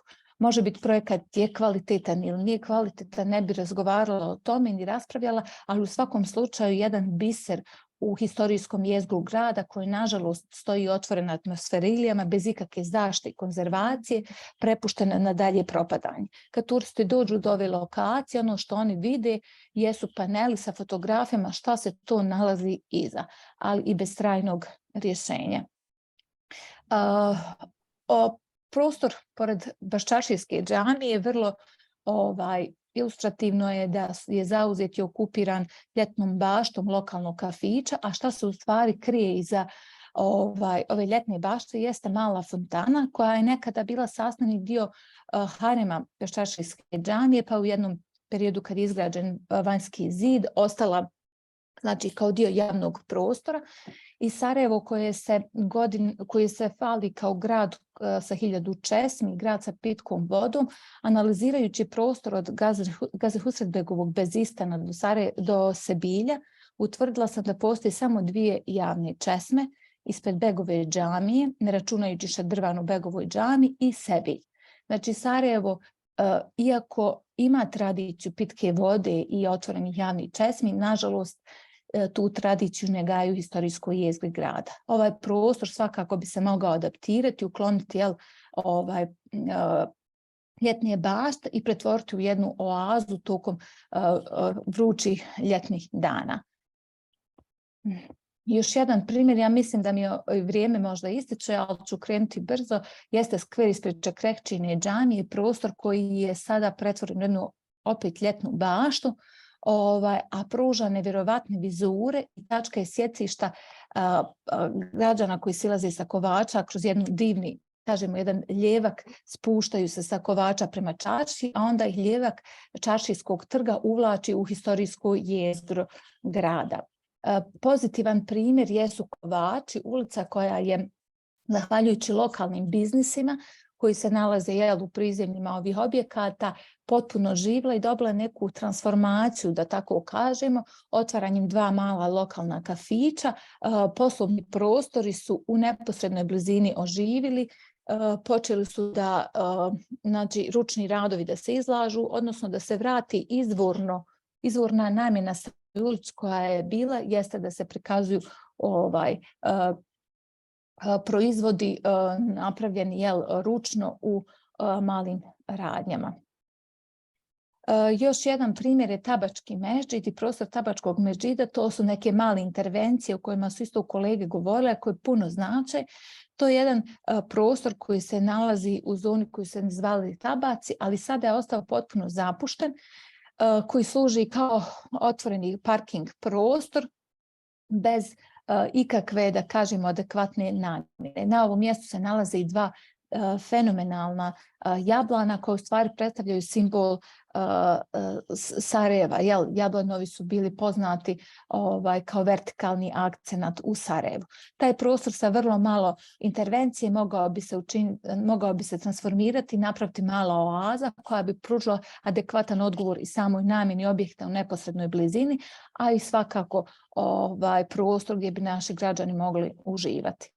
Dvorište Kuršumli medrese isto možemo vidjeti okupirano nekim kafićima i nekim prostorom o ljetnim baštama, a nažalost ovo dvorište koje zajedno veže dvorište Gazi Husretbegove biblioteke Hanikah predstavlja jedinstven unutrašnje dvorište i prostor koji može u svakom slučaju služiti kao jedna mirna oaza jedan javni otvoreni prostor.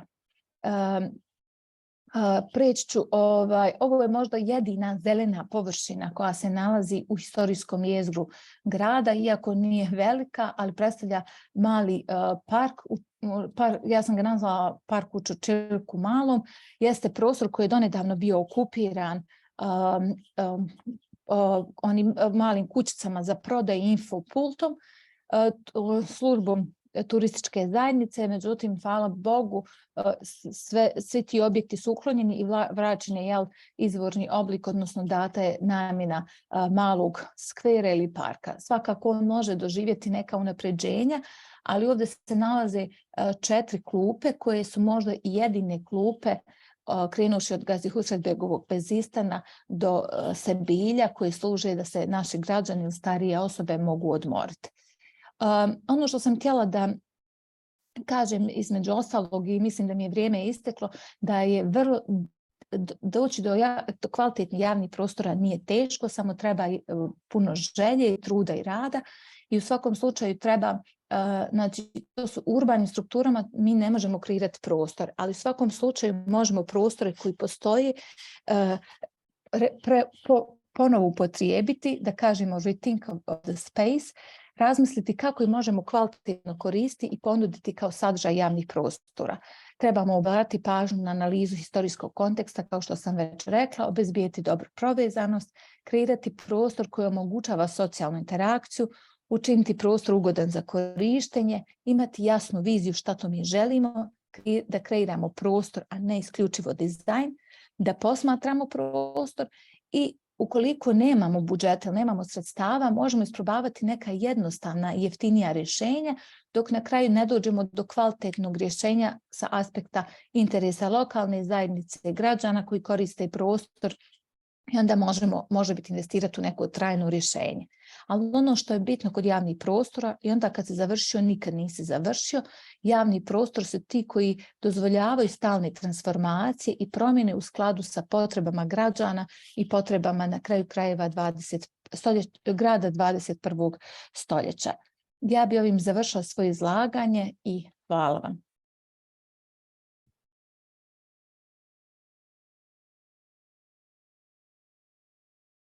Hvala, Zina. Zina, I will try to summarize in few sentences for our colleagues in Vienna and in Zurich. This interesting presentation about cultural heritage and its potential. Zina just introduced us to the definition of public space. She spoke about Agenda 2030. And she mentioned some of the criteria for defining public space.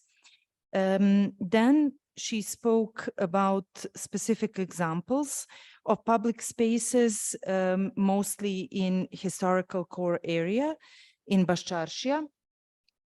And she defined what in Ottoman times were public spaces, and most of those spaces remained to us as cultural heritage until today.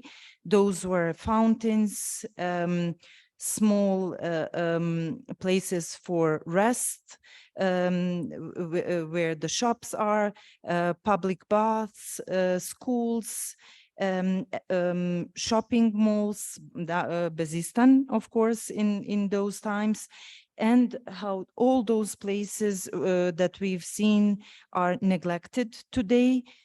She characterized it as one big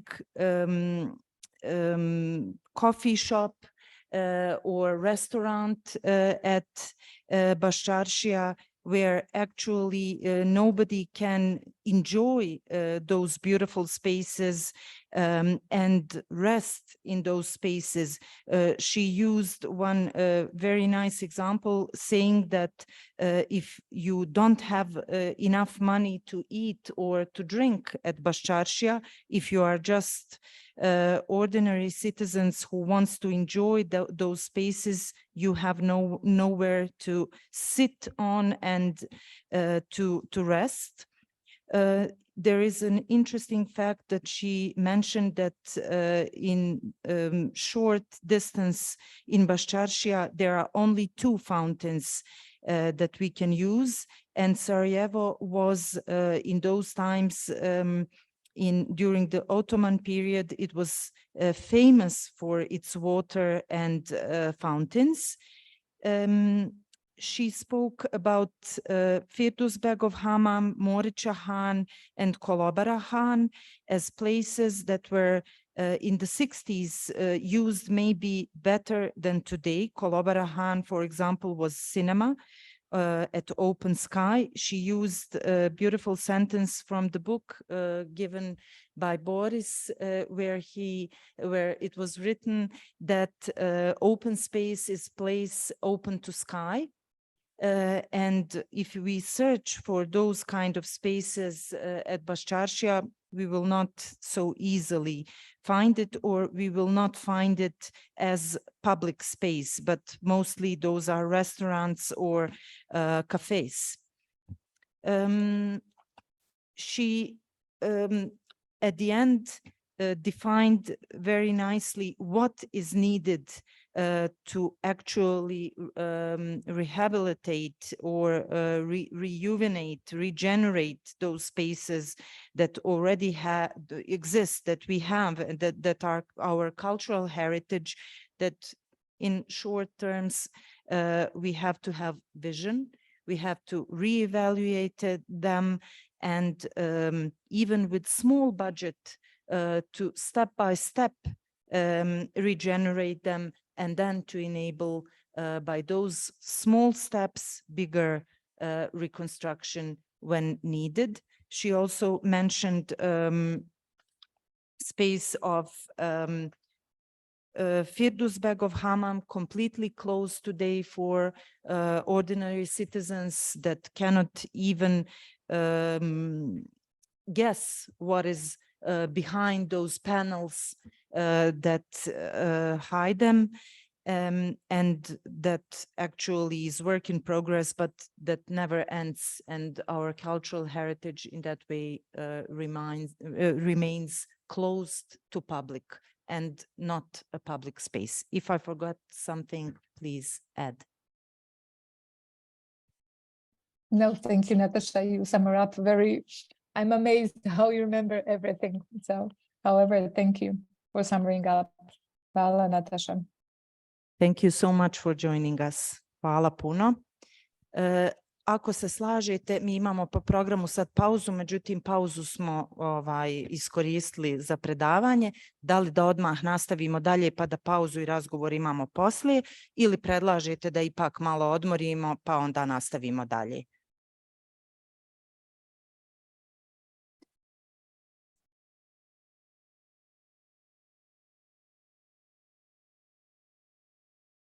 Okay, so we will have a short break, 10 minutes, 10 minutes break, and then we will continue and have discussion afterwards. Please, our online panelists, I would like to ask you to remain with us to have a constructive discussion afterwards. See you in 10 minutes. See you.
Otišla je do toaleta sad. Znači uključiti. Ne najlakši strelca. Ili gore, dole, desno, lijevo. I hope our online panelists are there. Do you hear me? Yes, we Would can like hear to start to continue? Yes, we hear you. Thank you, Okay. Nataša. Okay, thank you, Thomas. I hope Franca and Camille are there, Zina as well, so that we can proceed. We have now Emeritus Professor Stjepan Roš, and I give floor to him. He will speak about open city. Open city.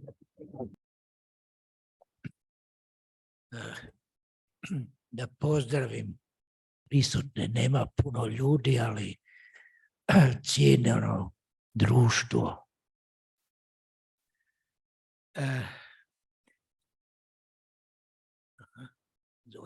Dupli zvuk. Dobro. Kad me Nataša TABORI pozvala da učestvujem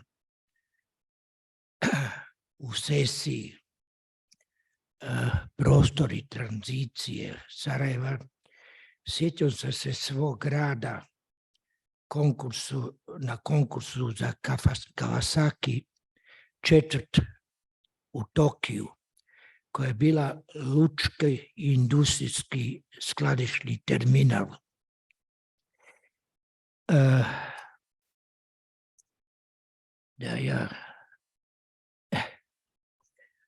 Ovo što vidite, to je crtež iz 85. godine. Prije tog crteža, znači 20 godina je uprava Kawasakija poduzela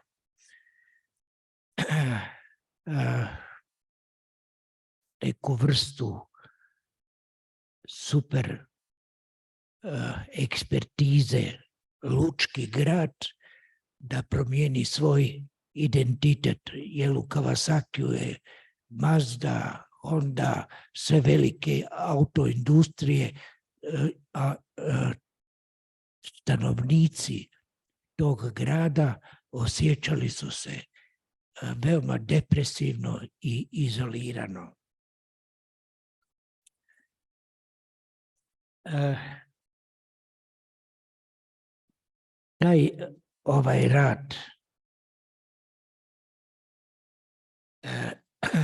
Ovaj rad se zasniva na simbiozi nove kreativnosti i naše specifične igre.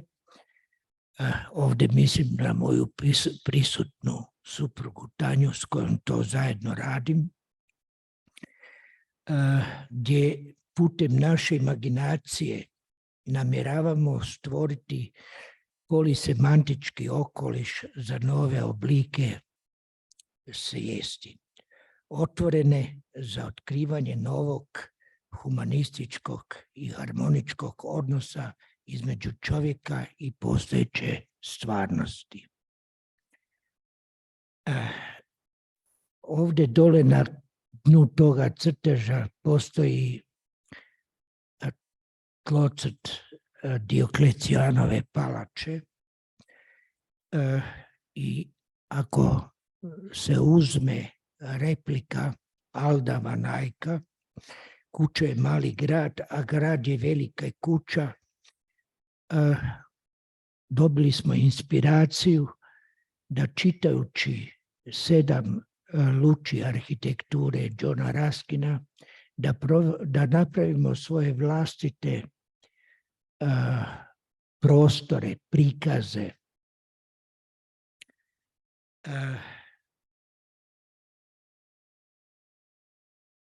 Ovdje piše, ovdje gore u čošku je Justinijanov hram iz Pule, u kome ispred kog stoji magični kvadrat racionalnosti, a unutra postoji vatra i krug oko koga sjede neki nama dragi prijatelji. Ovaj put od Splita i Dioklecijanove palate do preko amfiteatra, pozorišta, a grad je pozorište, dolazimo na peristil, a peristil je ovdje prikazan kao sklop nama dosta važnih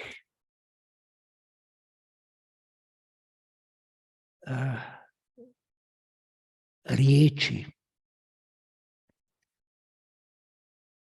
Taj Kawasaki iz 1985. do današnjeg dana doživio je niz promjena, a sve je opet krenulo na sjećanje za mog profesora Juraja Najhada, koji je pokušao da napravi, on je to nazvao drvo života, koren je debljo i krošnja, koren je narod, koren je zemlja, korijen je odakle si. Grad je deblo koji nosi krošnju, a krošnja je znači nešto što daje život.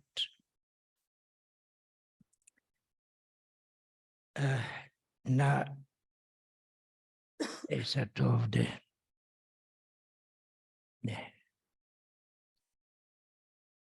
pitanje zašto treba da se bavimo tranzicijom. Na pragu New Age-a svjedoci smo destrukcije autentičnih, civilizacijskih i kulturnih vrijednosti jednog grada, njegovog ritualnog ubijanja urbicida, njegove duše, ideje, zajedništva, različitosti. To sam napisao velikim slovima, pa ne možete to pročitati, ali ta zajedništvo različitosti je jedno, je suština. Zašto treba praviti tranziciju? U nama i oko nas dešavali su se i dešavaju ključne historijske promjene, ne samo za ovaj grad, već za cijelu ovu postindustrijsku i postistorijsku civilizaciju. Naš moral, etika, odnos prema pojmovima, sloboda, demokratija, humanost, ekologija, temelju su uzdrmani i sa svim ovim novim iskustvima koje smo stekli živeći u ratu između straha, neizvjesnosti i čažnje. Sa malo nade u budućnost imamo pravo da ispitamo i postavimo možda neke nove kriterije i relacije prema životu, gradu, okolini, zajednici i da zamišljamo neke nove sretnije vizije. Što? Grad je kulturni fenomen, akumulacija, proces, generator identiteta, izvor znanja i iskustva, berza informacija, škola gdje njegovi stanovnici mogu lako odabrati onaj dio ogromnog protoka informacija koji žele da usvoje da bi zadovoljili svoje intelektualne, emotivne i društvene potrebe. Informatička revolucija je već uvelika promijenila našu svijest i svijet. Vještačka inteligencija, nove tehnološke i tehničke inovacije omogućile su sanjanje i savladavanje haosa različitosti. Stvorili su se novi sustavi povezanosti i novi načini komunikacije. I odgovor na pitanje kako, sigurno je da je i Sarajevo u ovom novom digitalnom informatičkom globalnom okruženju pred novom etapom razvoja.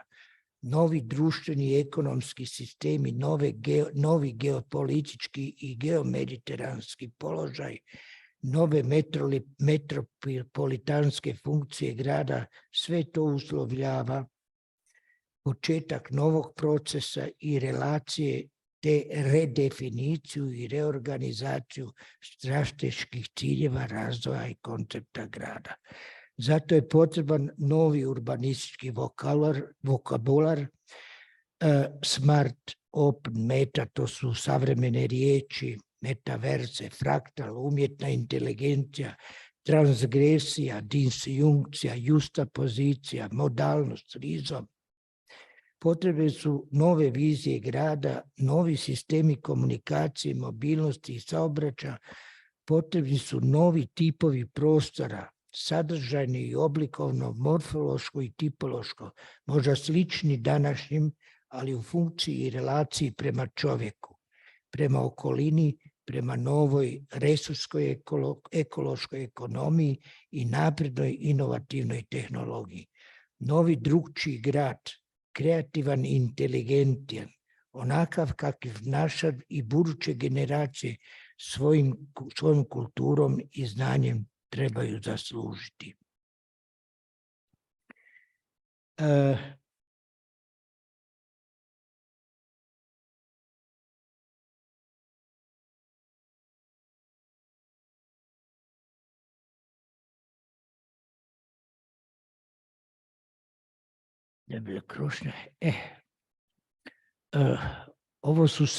Ovo je jedan od priprema za ovu tranziciju, pa sam probao da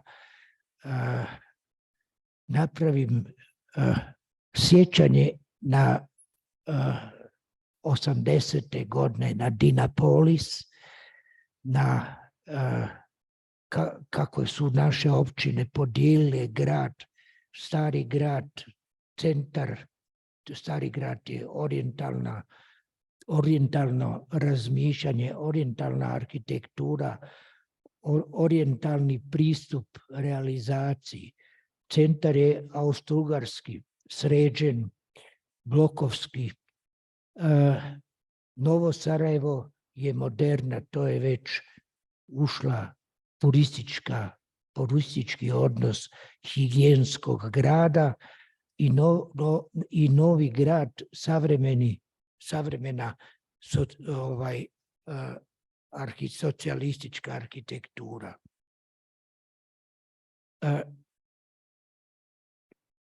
Ovo je crtež koga sam ja napravio na mom fakultetu u sklopu Europana. To je 98. godine prostom rukom kredom, gdje sam pokušao da ispričam koje su to fundamentalne pozicije koje se ne bi trebale mijenjati i ne bi trebale destruirati. Razvoj grada uz longitudinalnu kičmu koju čine rijeka, miljarske i željeznica, to je nešto što se ne može izbjeći, to je prirodno. Ali grad, amfiteatar, pravo na vidik, ovo je omaž na istom konkursu godinu dana kasnije napravljen je ovaj crtež gdje je profesor Najhart sa svojim štapićem nacrtao na islamskoj školi gore iznad Baš čaršije u svježem alteru ispisao je elemente, ključne tačke Jedan od toga je ovaj gornji red, grad Atom, grad Amfiteatar, teatar, grad Zelenila, organsko širenje i redanje. U drugom redu je Mahala kao važan dio grada i u trećem dijelu je kuća. U početku sam rekao da je kuća pod jednim grad i kuća pod jednim krovom.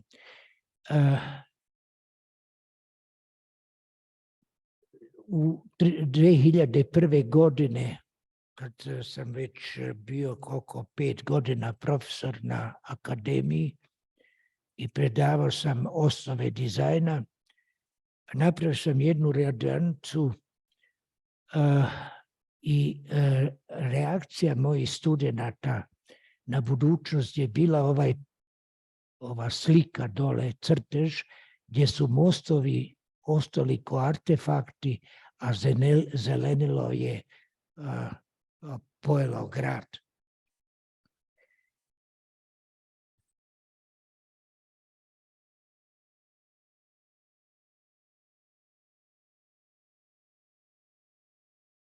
Luča grada, samo malo.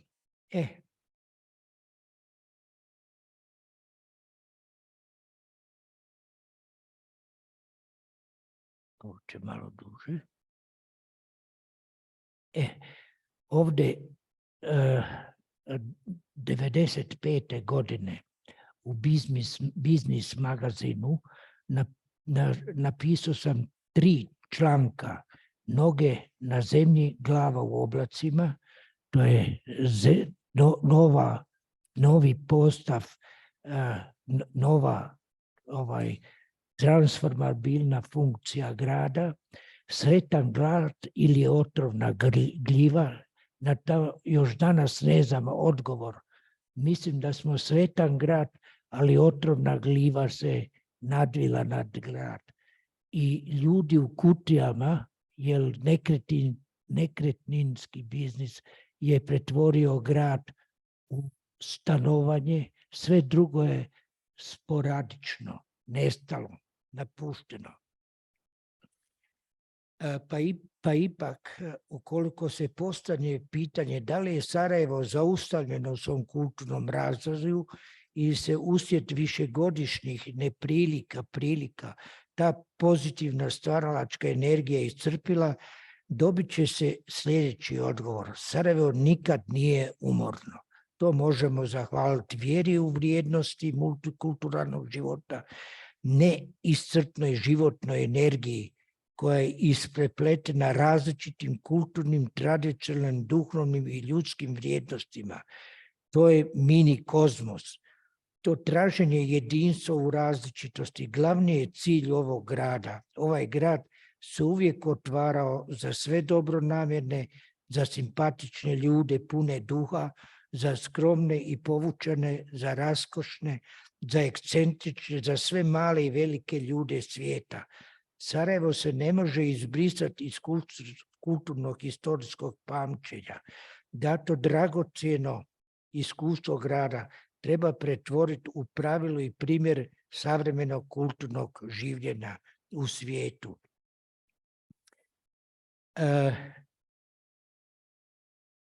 Ja sam se rodio u Zagrebu, živio sam jedno vrijeme u Zagrebu, došao sam u Sarajevo i postao sam Sarajlija. Moje tijelo, moj duh su vezani za grad Sarajevo i sad ću pravi dio da otvorim. To je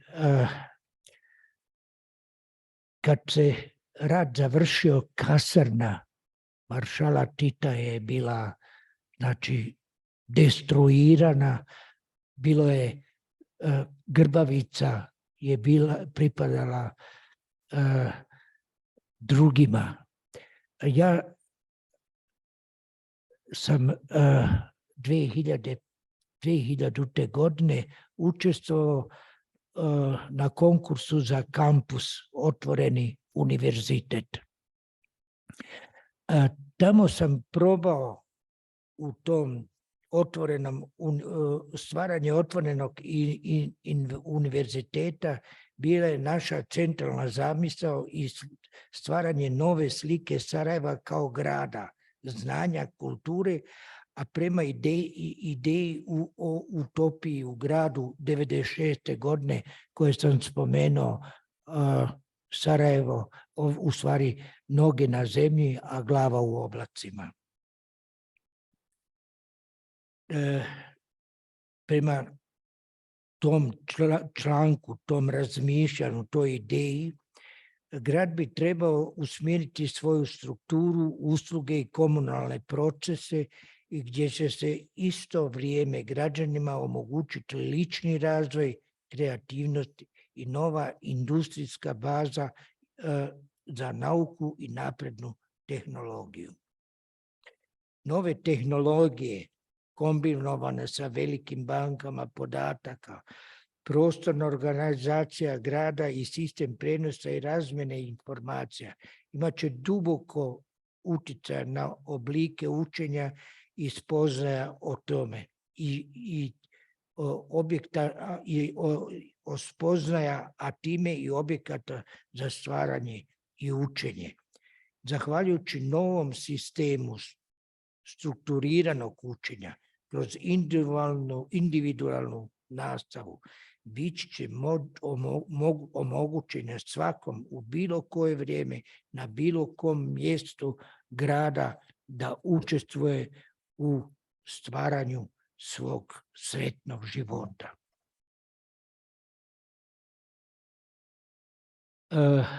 Sve što sam rekao je ovdje koncipirano, ne vidim da se da baš to pročitati, ali činjenica je da žiri koji nam je dao 4. nagradu, prva nije dodijeljena, druga je pripala jednom splitskom arhitektu, a 3.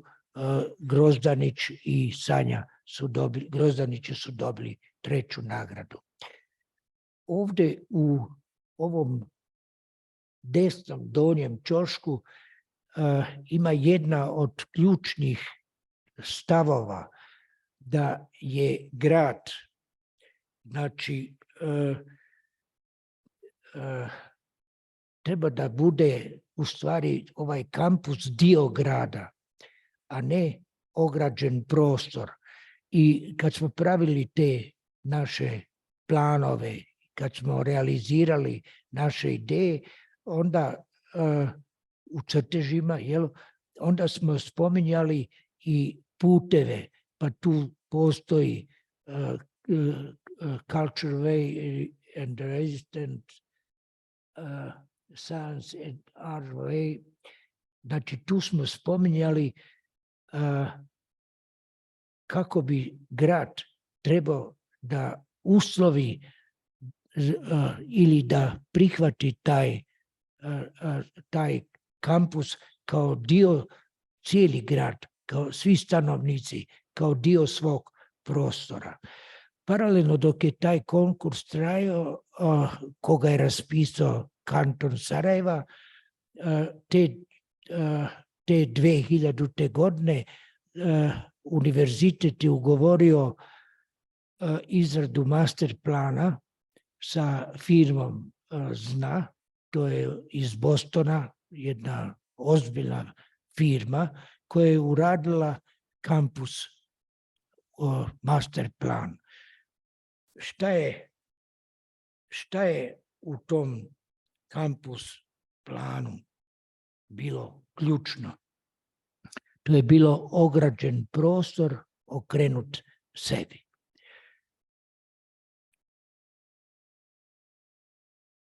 Ovo je današnji regulacijni plan kampusa univerziteta 2003. godine. Od naše ideje Smart City-a, da se vratim,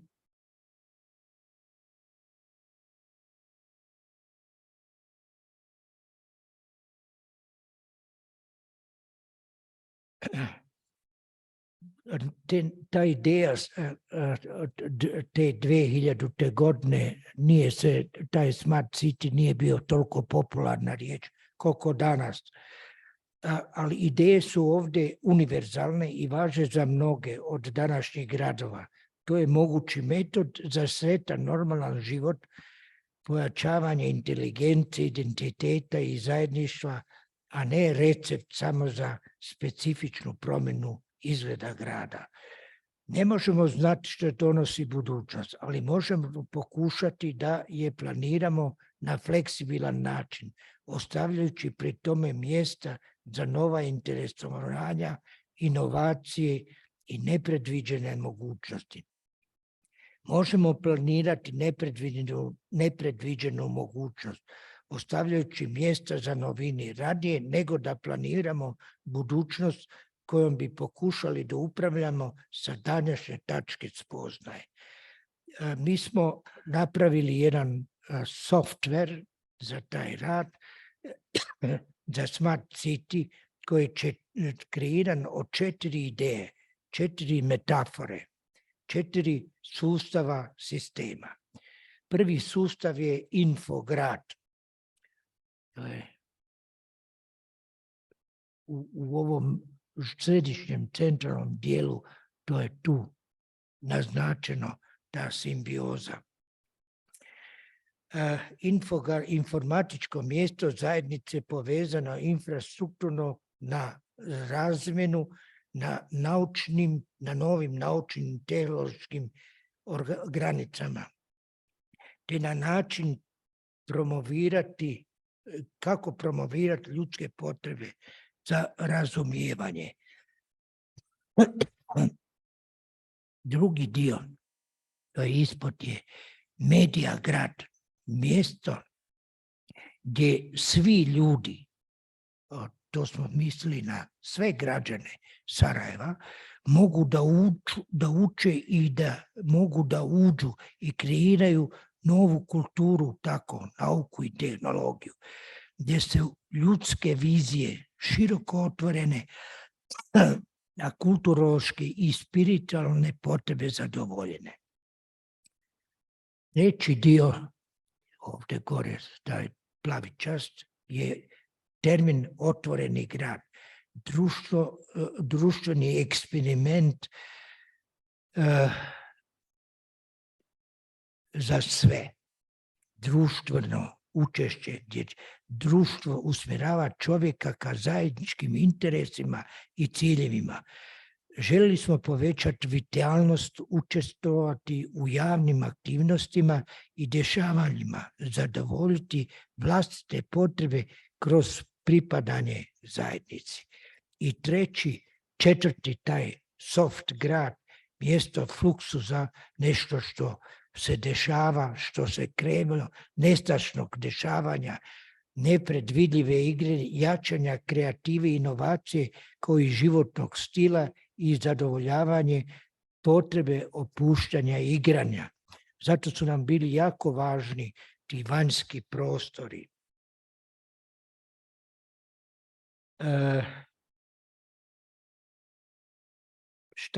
Da se vratimo od toga svega, evo tu je izvješće članova žirija, gdje nisu uopće razmatrali našu ideju, nego isključivo fizičku arhitekturu. A bili su veoma uvaženi profesori i stručnjaci iz šire regije.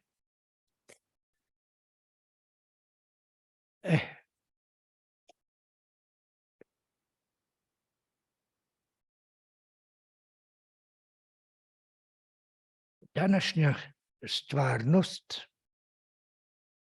ovdje kampus, regulatorni plan kampusa,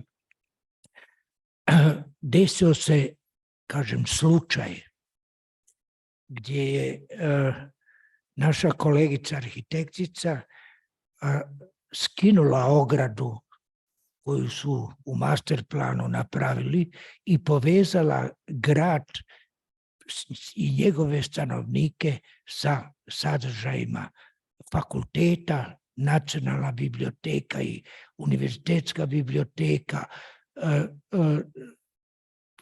koncertna dvorana. Šta je ovdje u odnosu na master?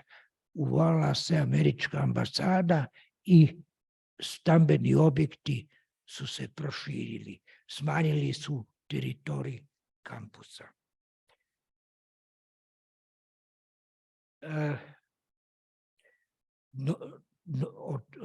Mislim, kako je Leila Hajro, arhitektica, napisala, novi kampus UNS-a bit će živo i otporno središte znanja koje integrira najsuvremenije objekte u ambijentu otvorenog parka, stvarajući novi javni sadržaj i orijentir za grad Sarajevo.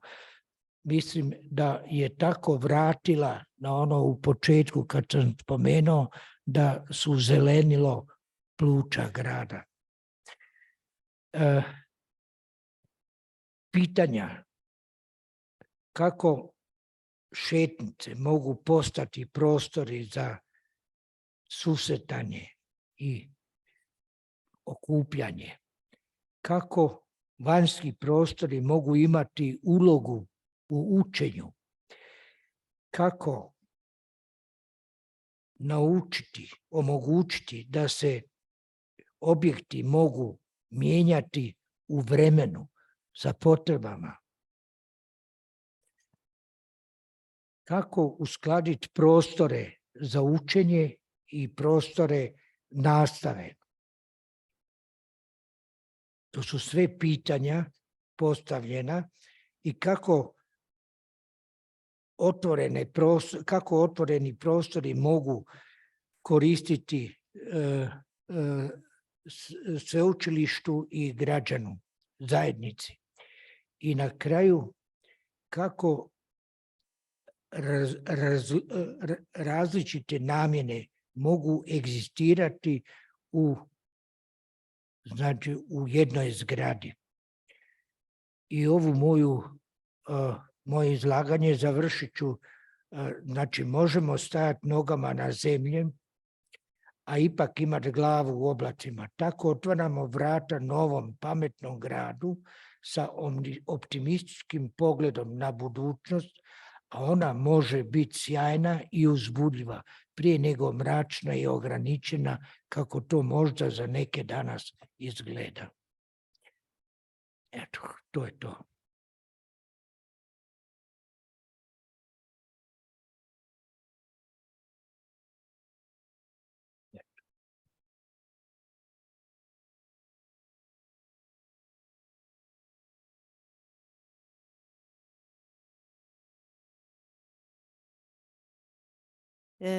Thank you, Stjepan.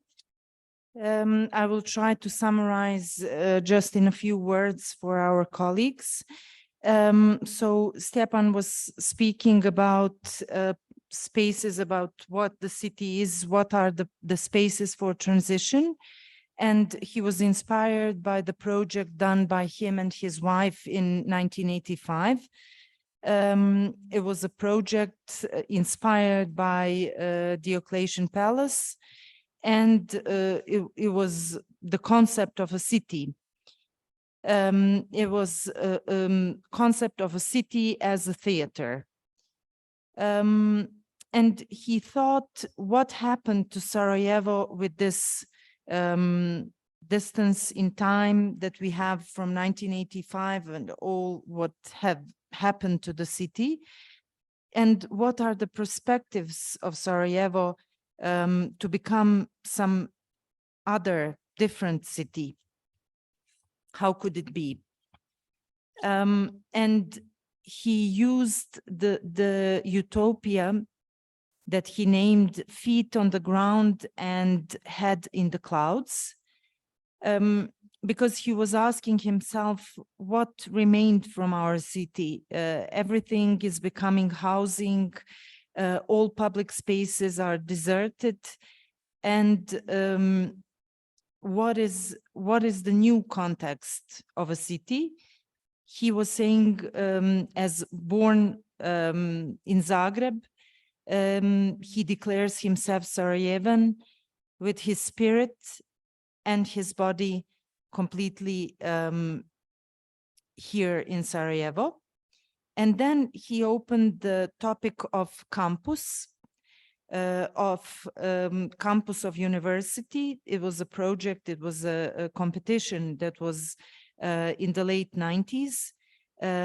He was fourth place, he won fourth place at this competition, and he explained his project. But he said the main idea was of campus as an open city, as a public space for all its citizens.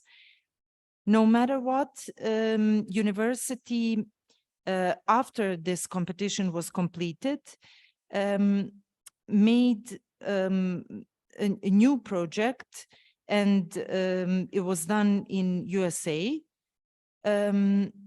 It was done in 2008, and the whole concept was completely different from his concept and his wife for the campus, because it was all of the sudden within the borders, within the fences. And as such, it was adopted and implemented in regulatory plan. This regulatory plan is still in act, still in force, but there is another concept recently, and it was again initiated by the University of Sarajevo, and he showed those slides. The idea is again of an open concept of actually a park and buildings within buildings of the faculties of the university within that open park that should be open to the city. He finished his lecture with optimist view and hope that Sarajevo will, that it always continues, that it has future, and is resilient city. I invite now Thomas Dillinger, my supervisor, calling Vienna, and we are eager to hear your presentation about some public spaces in Vienna. Thomas, the floor is yours. Okay, thank you, Nataša. Hello, dear colleagues. Sorry not being in wonderful city of Sarajevo. I really enjoy this unique city, but unfortunately I cannot be there. I was asked by Nataša to share some Austrian experience of a planned urban public green area in Vienna, and I have chosen really a great park which was just recently planned and realized in Vienna. Nataša, I have some problems to share the screen. And now it works. Yeah, you should just share your screen. Yeah, but it was, the other sharing was still open. So we see it, Thomas. Yes, now it works, yes. So now you see my screen, and I can begin. I'm prepared to speak only 10 minutes and not so long, so perhaps we speed up a little bit in the program. I will start with a quote which comes from the strategic development plan of the city of Vienna.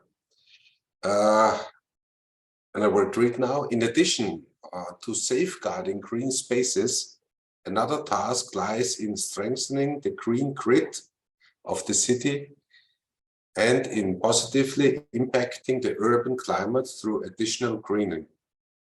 the further creation of green and leisure spaces and the qualities of open space networks and public spaces in the city not only generate new, attractive leisure and recreation options, they also ensure that the Viennese will find the appealing and easily usable public spaces around the corner, as we say in Vienna, from their homes, and the urban climate will be positively influenced by the additional greenery.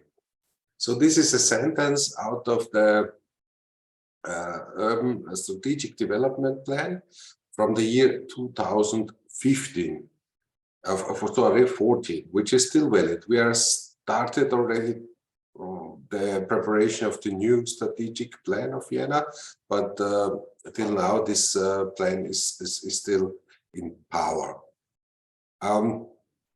Here is one map of this plan. Basically, you see here the areas with these dots, orange dots, for further development of the city. And we will concentrate on this spot here. Can you see my mouse? Yes, we can see. Yes, okay, thank you. We will concentrate on this spot here, which is a new established urban quarter of the city of Vienna. It's the main train station. And this is also about this strategic development plan of Vienna from 2014. And again, here, this dot, it's not only a urban development project, it is also planned at that time that this becomes a new park, a new big park in the town. By the way, this is the strategic green system of the city of Vienna. Here you have the Vienna Woods. Here you have a national park at the Danube. And these are the most important green corridors of the city. And as you can see, also with these dots everywhere, here is the Seestadt. Perhaps some people have been there. Another large urban development project with also a big green area planned, but we will not, I didn't choose that for this presentation today. We will concentrate on this, in this urban development project, which, as you can see, here is the first district. It's very close to the center of the town. Here you have a satellite image, and we talking especially about this zone here. Here, this was the beginning of the whole project and of the whole planning, is the new central station of the city of Vienna. It was a very important infrastructure project for the city, because till this project was realized, we still had the railway infrastructure out of the monarchy. So from all directions, north, west, east, south, the trains came to Vienna but couldn't pass through. So you have to change the train. And with this new train station, it was it's now the first time possible that you can go through Vienna by train without changing. And this whole area, what you can see here, and also this one, which is another urban development project, was used for railway purposes. And by designing this new railway infrastructure here, it was possible to use this area for urban development. But not only for urban development, it was also used to strengthen the urban green infrastructure in this area and to connect it with the existing one. So according to the sentence that what I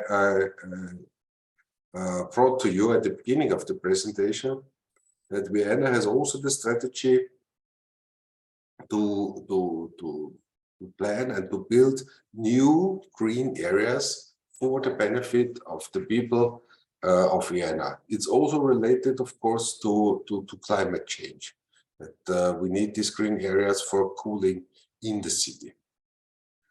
So this is the new railway station with the new main entrance, but we are not talking about the railway station. We are talking more about this area here,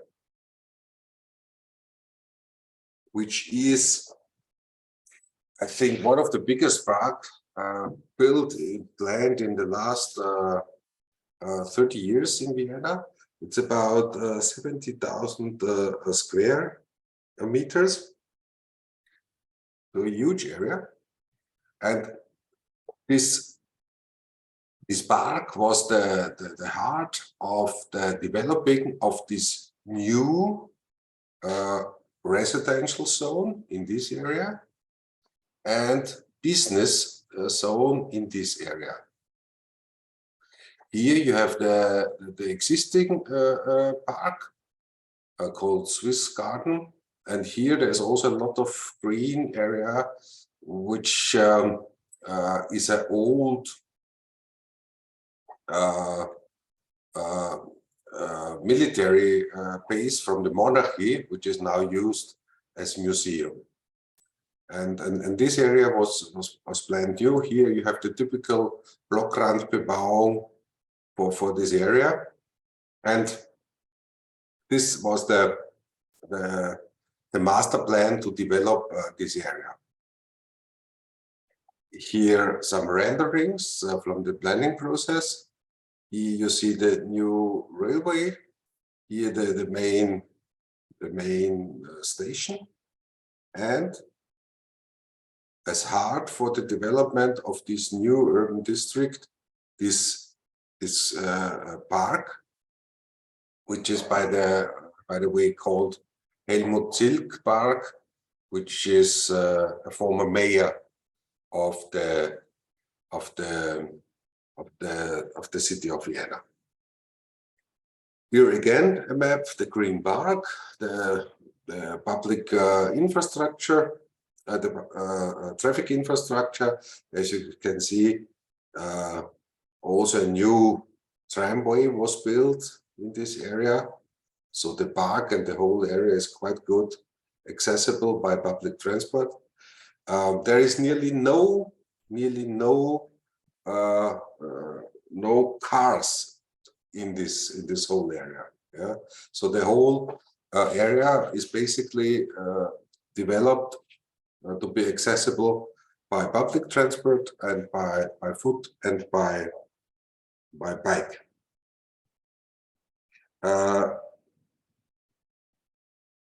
It's supposed to be that there are living 13,000 people in about 5,500 new flats, and in this business district, what you can see here, is supposed to be 2,000 new working places in the middle of the city. Here you see a picture from the construction period, the main station. Here, what I showed you before is the main entrance. Here is the business district. Here see a part of the old train station, which was demolished. And in this area now we have this green park in the middle of this new urban development. Here again, from another perspective, the district zone already under construction, the new railway station, the main entrance is now here. And in this area, there is this new park. And here you see already the existing green area. By the way, here is the Belvedere for people who have been already in Vienna. An image from the business district.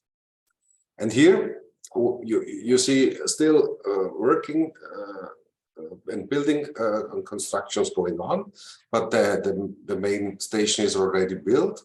Also the railway infrastructure. Here you see this huge green area and already going on the building of the flats for living. This is a picture how it looks now. So you see in the middle really a great green area for the people living there. Yes, in summertime it's really quite lively. Yes, the people enjoy there. They are playing football and all kind of activities are going on there. A lot of trees being planted, and you can see from this perspective, it's really a wonderful area to live in the middle of the city with good public transport and with a lot of green area. So it's very attractive to live there. The people really like to live there because of the good quality of this space. Here you see the tramway, which was also built in this area, also with this green way of greening of the tramway. A lot of parks. Yes, the new flats. Within the park, there is also a so-called motoric park with a parkour, yes, which can be used. It looks like that.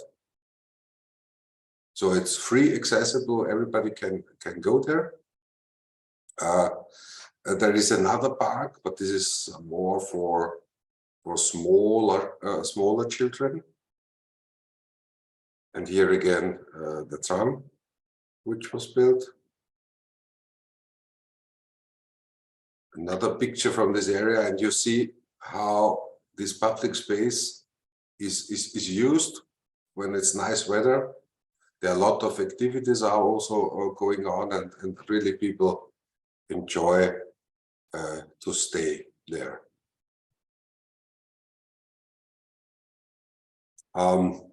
Within this development, there was also built a so-called education campus, so that people coming there have also education policies.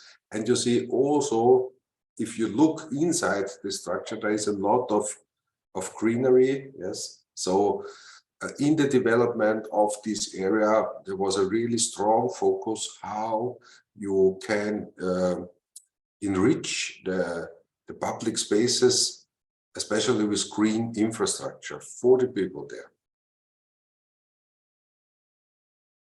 So all of this area is the Bildungs campus, so education campus. Here the new tram station and the new flats built. Here you see the old structure. The green structure has also the function to combine the old structure with the new structure in this area.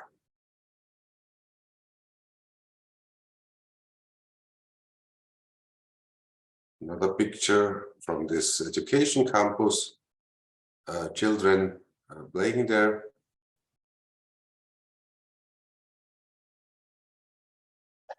This is a courtyard from the education campus. So you see there are the classes for the children, and they can go out here, have a courtyard, and can play.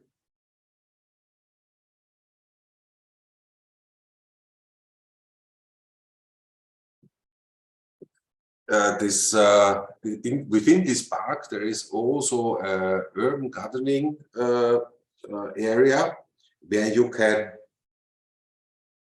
rent some piece of land to grow your own vegetables. So 800 square meters are used for that, and it's not only that you're going to grow your own things there. It's also a community garden, so people go there and meet there and enjoy their gardening. Also funny, there is also how do you call it in English? Let's check. It's for bean. What do you call it? For a moment, I don't find it, but there are beans for producing honey. So this is honey produced in the middle of town, in the town.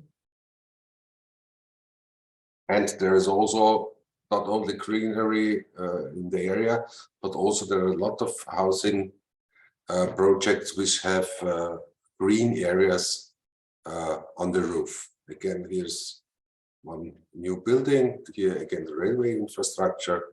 This, by the way, is a parking lot, and this green terrace which was built. Some pictures from the new living area. So you see beside this big park in the middle, there was built a lot of green area for leisure activities for the people living in these houses. Again, a picture from urban gardening in this area.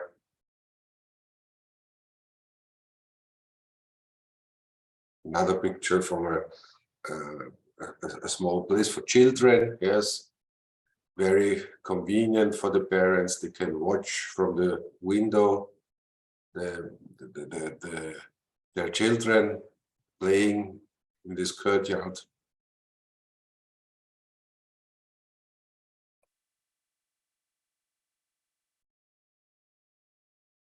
And again from the tram, a picture. Yeah, I think this is already the last picture from this area. So to summarize, there was really built a new big park with about 70,000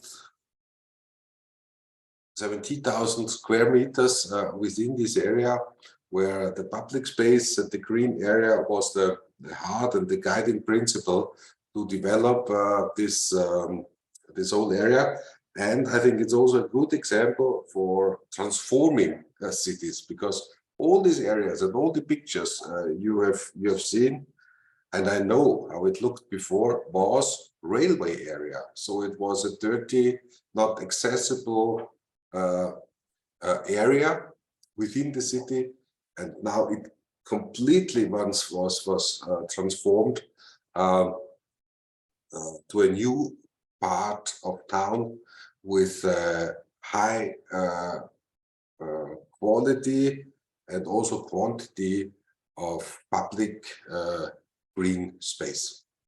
Thank you for your attention.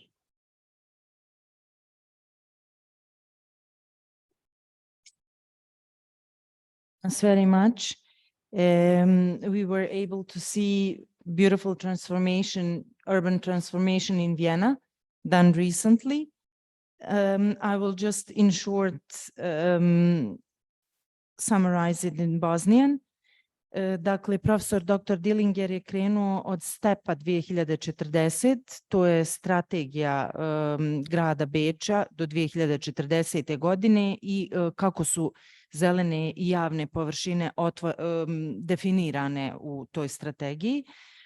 I zapravo sa tog jednog makromjerila spustio se na nivo regulacionog plana, odnosno čitave te zone, koja je zapravo bila osmišljena kao jedan park i motiv parka u raznim oblicima je uticao na transformaciju tog dijela koji je zapravo stara austro-ugarska stanica željeznička koja je bila vrlo bitno čvorište u vrijeme austro-ugarske monarhije, a danas je srušena i napravljena je potpuno nova stanica i potpuno je transformiran čitav taj kvart.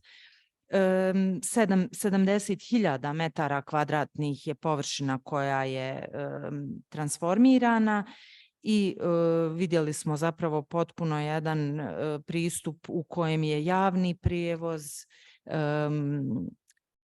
pješačke zone i zone za igru i slobodno vrijeme, kako bi mi rekli, su zapravo ključne bile u planiranju tog dijela Beča. Vrlo interesantno da recimo tramvajske šine, vidjeli smo, apsolutno nisu izbetonirani prostor oko šina, nego je potpuno u travi, samo pješački, odnosno prijelazi su u rizli, da bi što manji bio uticaj na globalno zatopljenje i da bi zapravo svaka mikro kvadrat zelenila bio očuvan, odnosno da bi doprinosio tom kompletno hlađenju gradova u budućnosti. Što je vrlo interesantno kad pogledamo našu tramvajsku prugu gdje je onako beton poprilično iskorišten.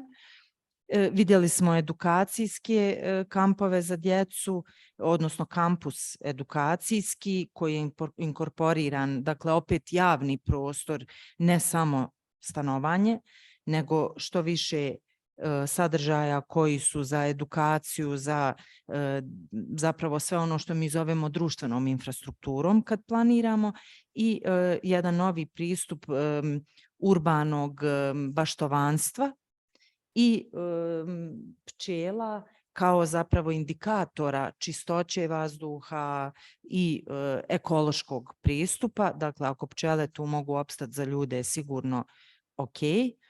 Vidjeli smo to da i Ljubljana primjenjuje i zapravo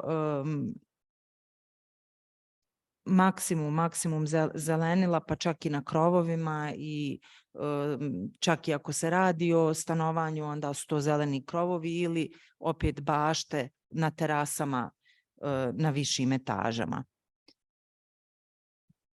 Thank you, Thomas, again. It was very impressive to see how Vienna is moving and implementing STEP 2040. Hopefully we will have some strategies as well. And what is most important, that we will implement them in the future. Thank you, Natasha, and thank you for the good summarizing. I learned that you like these green areas at the tram. Yes. I must say that your Bosnian is improving.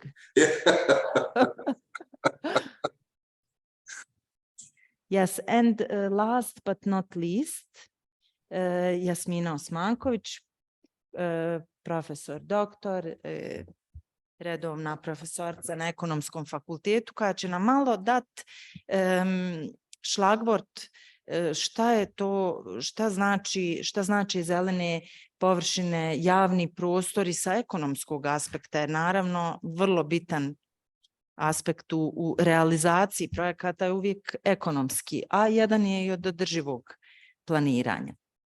Jasmina. Nakon svih ovih lijepih riječi, rečenica i misli, od prvih riječi kojima nam se danas obratio akademik Mahmud Čehajić, pa njegove saradnice i koleginice, ja ću posebno izdvojiti uvažene profesorce Hadž Muhamedagić, Mahmud Čehajić, Duman, kao i sve ostale koji stoje iza ovog događaja. Izraz zahvalnosti trebam uputiti i uvaženoj profesorici, doktorici Nataši TABORI, koja je svojim pozivom otvorila prostor da se evo danas, na kraju ovog kišnog majskog dana, u ovom predivnom prostoru, nakon ovog putovanja kroz prostor i vrijeme, posvećeno javnim prostorima, obratim se nekoliko riječi.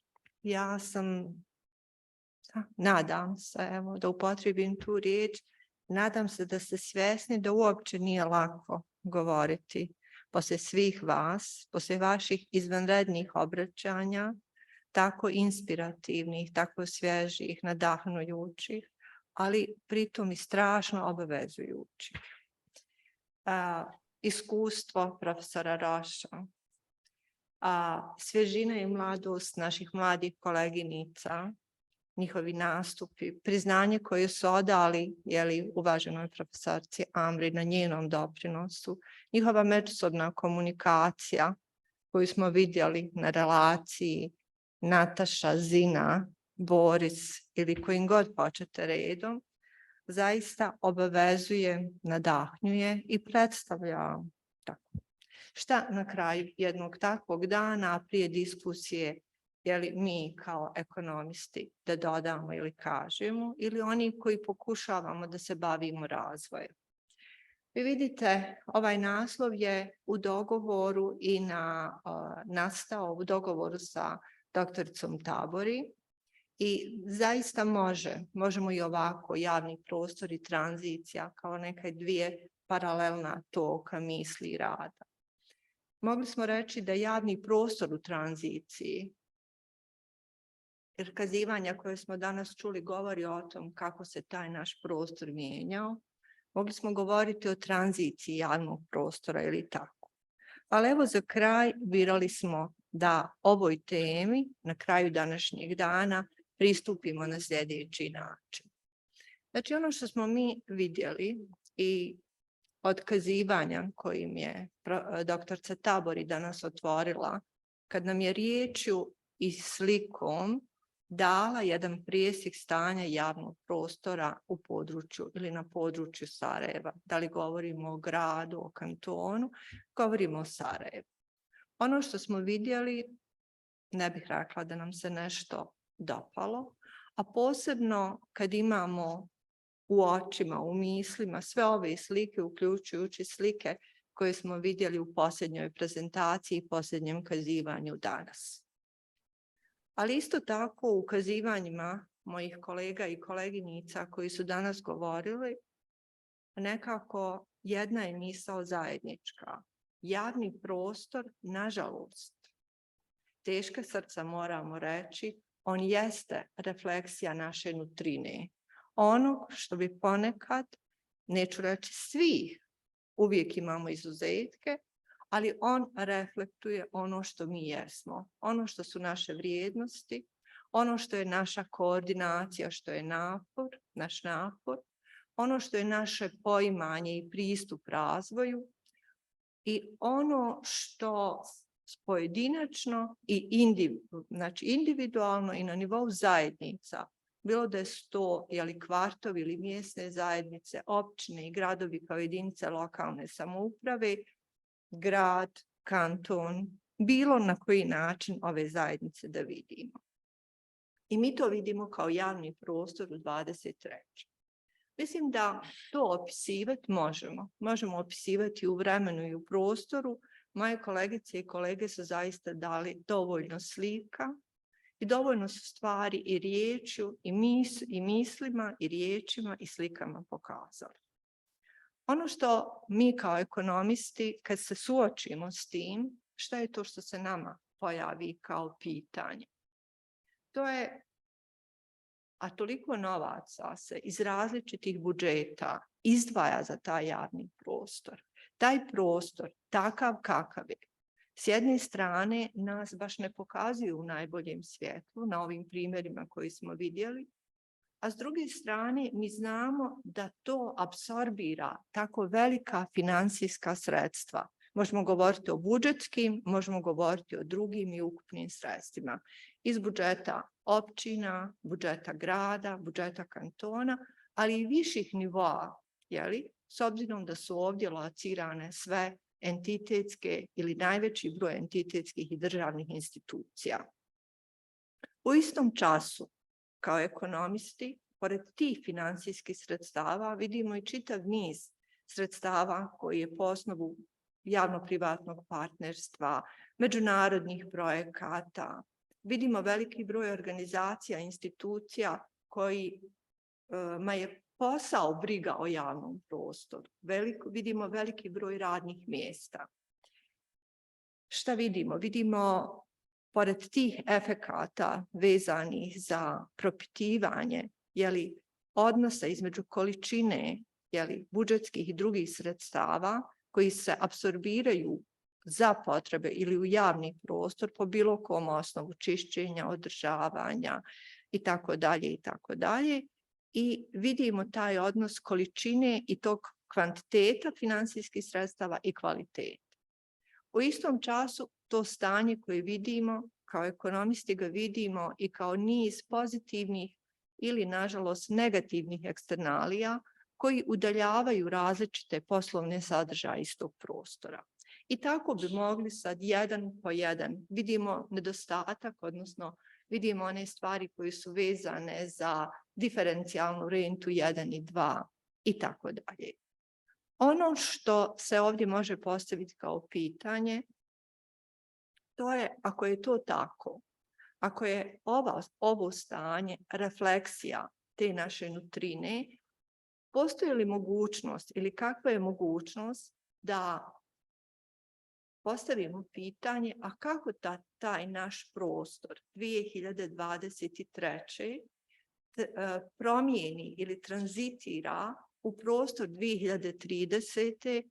koji bi reflektirao ono što je sadržano u jednom od ciljeva održivog razvoja, a to je cilj 11.7 koji kaže da bi mi koji snažno zagovaramo Sarajevo kao i Bosna i Hercegovina bez dileme i bez izuzetka snažno zagovara implementiranje održivih razvojnih ciljeva.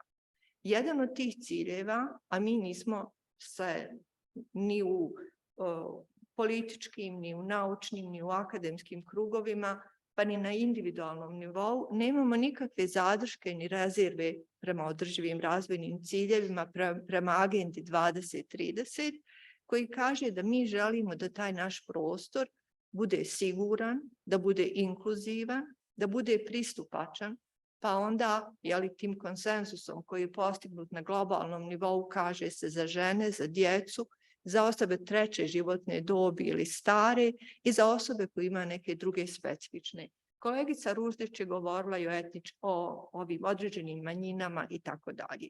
Znači jednostavno takav prostor.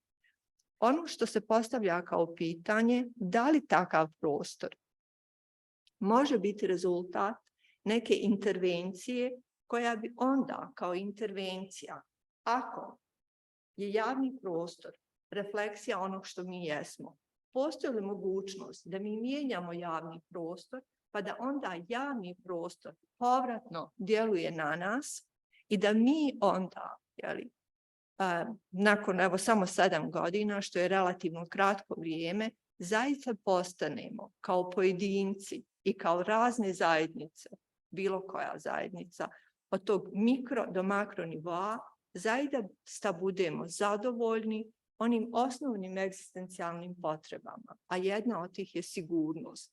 Znači, da li će ovi nesigurni javni prostori, ovako transformirani u sigurne, povratno djelovati na nas da se osjećamo i mi sigurni? Da li će ovi prostori koji su inkluzivni, imati povratno djelovanje na nas da se osjećamo kao osobe koje su vrijedne pažnje i poštovanja? Da imamo osjećaj vlastite vrijednosti, da imamo osjećaj identiteta, ono o čemu akademik Mahmučehajić veoma često govori.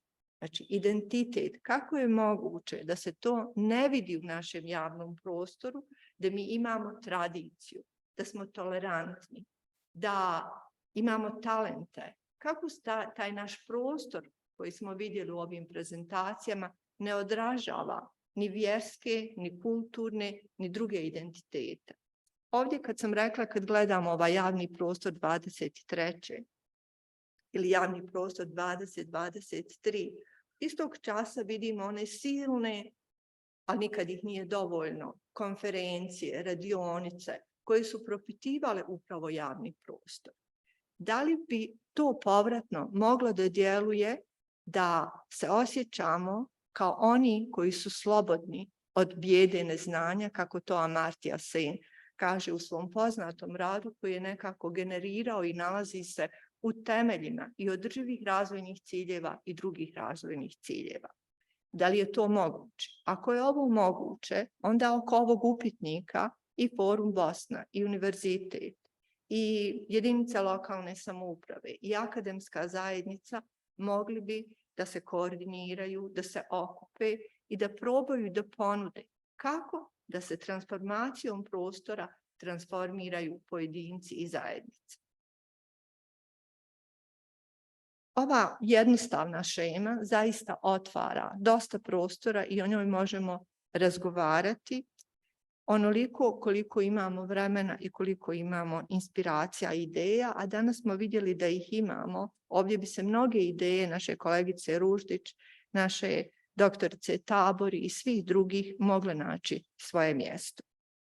Ili se postavlja pitanje da odgovor na ovaj upitnik ne može biti pronađen samo u ovom drugom toku, nego bi istovremeno trebalo raditi i na određenim promjenama vezano za pojedince i zajednice, kako bi možda u jednom kraćem vremenskom periodu došlo do ostvarivanja ove saglasnosti ili jednakosti između ovako viđenog javnog prostora i pojedinaca i zajednice koje ovdje pripadaju. Na koji način bi to mogli gledati? Kako smo došli do ovog u procesu tranzicije? Govorimo o toj tranziciji. Ovdje vidimo od ovih komponenti dobrog života ili univerzalnih vrijednosti koji su na određeni način predstavljene preko problema intervencije vlada i davanja prednosti tržišta. Danas je bilo dosta riječi o tom sukobu između privatnog i javnog, i to povlačenje javnog, uključujući određene institucije. Boris je o tom govorio. Sigurno i kolegica Nataša ima što reći. Šta se dešava kad dođe do ovog otvorenog sukoba između javnog i privatnog i kad damo prednost privatnog? Obično se tad zaboravi čitav niz onih takozvanih kulturnih i drugih preduvjeta, čitav niz ekonomskih i pravnih praksi koje bi morale biti osigurane pa da otvaramo na ovaj način prostor privatnog. Sarajevo, javni prostor, može biti dobar primjer šta se dešava kad se ovi preduvjeti ne ispune i kad u tom direktnom srazu između jednog i drugog, vidjeli smo kolegica RUŽDIĆ nam je pokazala sve one restorane, kafane i druge sadržaje koji su naprosto dobili prednost ili preuzeli ili uzeli sami prednost nad ovim prostorima. To je pitanje tranzicije koja uključuje promjenu društvenog, ekonomskog i političkog sistema, a za nas u Sarajevu to je period tranzicije od mira u rat i od rata ponovo u mir. Govorimo o periodu 92-95.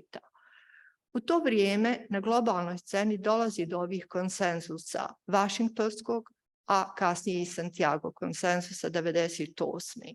S obzirom da smo mi tek izašli iz ovog perioda 92-95. možda naprosto nije bilo prostora ni da se dovoljno bavimo i analiziramo sve pretpostavke za ovu tranziciju. I ono što mi prepoznajemo, sve ovo što je sadržano u ovim konsenzusima na globalnom nivou je upravo ono što od nas Svjetska banka, Međunarodni monetarni fond, institucije Europske unije prilikom svake posjete traže, pitaju, to su ove reforme o kojima govorimo i sad u našem procesu pridruživanja Europskoj uniji. Na tragu tog što je sadržano u ovim konsensusima imamo dva sljedeća za nas relevantna dokumenta i za ovu temu danas. To su milenijumski razvojni ciljevi koji su pokrili period 2000-2015 i održivi razvojni ciljevi koji pokrivaju period 2015-2030. I za nas danas na ovom okruglom stolu i ovoj sali najbitnije je ovaj 11.7. Ali isto tako mi kad pogledamo ovaj da imamo više vremena, mogli im napraviti šeme koji pokazuju njegovu konekciju sa svih 17 održivih razvojnih ciljeva. Kad je u pitanju javni prostor, a sljedeća stvar, odnosno kako su se stvari mijenjali, je pandemija 2023. Ako uzimamo ove datume Svjetske zdravstvene organizacije, koja je na potpuno drugačiji način predstavila javni prostor, odnosno koja ga je na neki način minimizirala.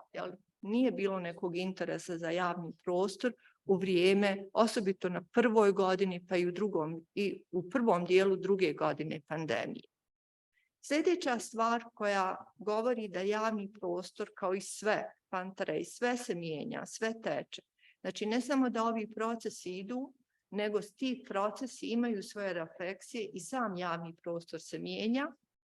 A sigurnosna, energetska, prehrambena kriza vezana za inflaciju, također govori o nekom drugačijem pristupu prema javnom prostoru koji je potrebno uzeti u obzir.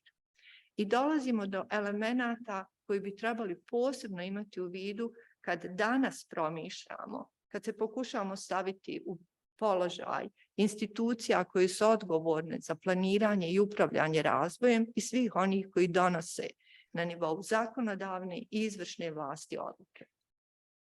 To je pitanje novih tehnologija, to je pitanje vještačke inteligencije.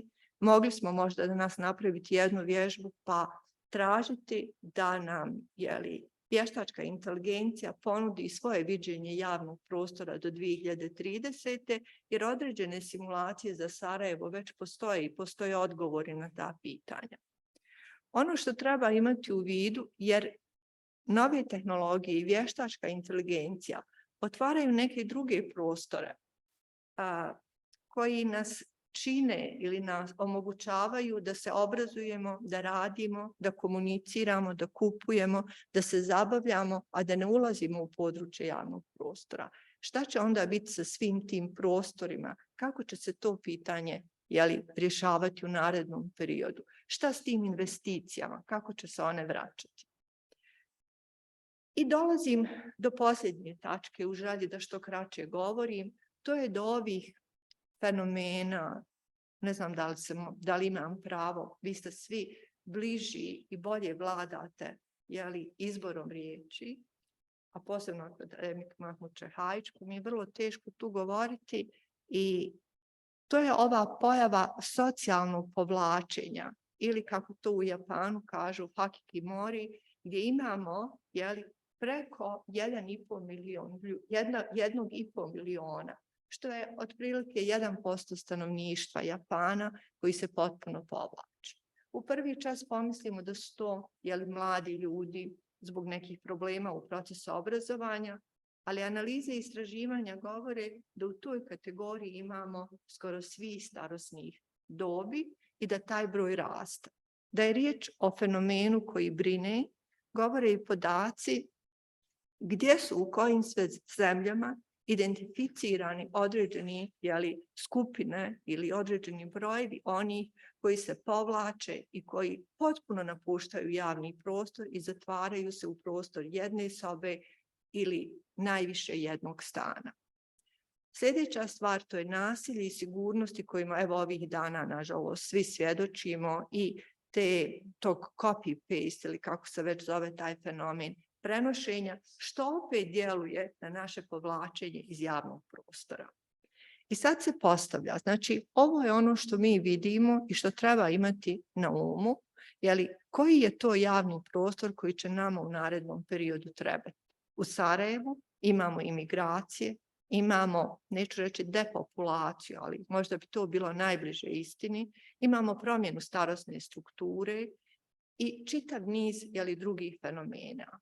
Znači, kakav bi to bio siguran, inkluzivan, pristupačan prostor koji je i zelen i javan i koji ima neke veze s pameću i zdravljem, prostor za žene, za djecu, za stare, za osobe s posebnim potrebama, koji će djelovati na način da se svaki pojedinac i sve ove skupine mijenjaju tako da se postigne ono o čemu je doktorica TABORI govorila, a što znači puna valorizacija svih naših talenata, svih naših znanja i vještina, da mi napredujemo kao ličnosti. To bi mogao biti, jedan lijepi projekat na kome bi trebalo dugo, pažljivo raditi, razgovarati u ovom ili nekim drugim forumima. Šta se može napraviti? Ovdje vidimo jednu sliku, javni prostor, za samo godinu dana, i ove dvije slike, kao što je danas puno puta rečeno, govore više od 1000 riječi, ali činjenica da je ova transformacija nastala u okruženju, ratnom okruženju, u manje od godinu dana, govori da je moguće i u miru za 7 godina napraviti ovo što smo mi postavili. Mi smo danas ovih slika vidjeli dosta, bilo ih je kod profesora, bilo ih je kod kolegice RUŽDIĆ, bilo je kod drugih autora, ali ovo su slike iz Ženeve, iz Pariza, iz Londona i iz Montreala. Sad, nećemo se vraćati na početak da vidimo jer to ima veze sa nivom ekonomske razvijenosti, sa osjećajem sreće i zadovoljstva, ali nek to bude, ali nekako kako da mi u nekom presjeku 2030. kad budemo ilustrirali stanje javnih prostora Sarajeva, grada, kantona ili bilo koje od općina, ne koristimo slike koje su danas na početku korištene, nego ove ili neke možda još ljepše, humanije, plemenitije, sa svim onim pozitivnim koje bi reflektirali da ovdje žive ljudi koji nisu egzistencijalno ugroženi, koji se osjećaju sigurno, koji imaju poštovanje i samopoštovanje, čiji rad neko vidi, priznaje i prepoznaje i koji su slobodni od bijede neznanja, što je najgora moguća bijeda a naši javni prostori, meni se čini, najviše tu bijedu reflektiraju. Hvala vam puno.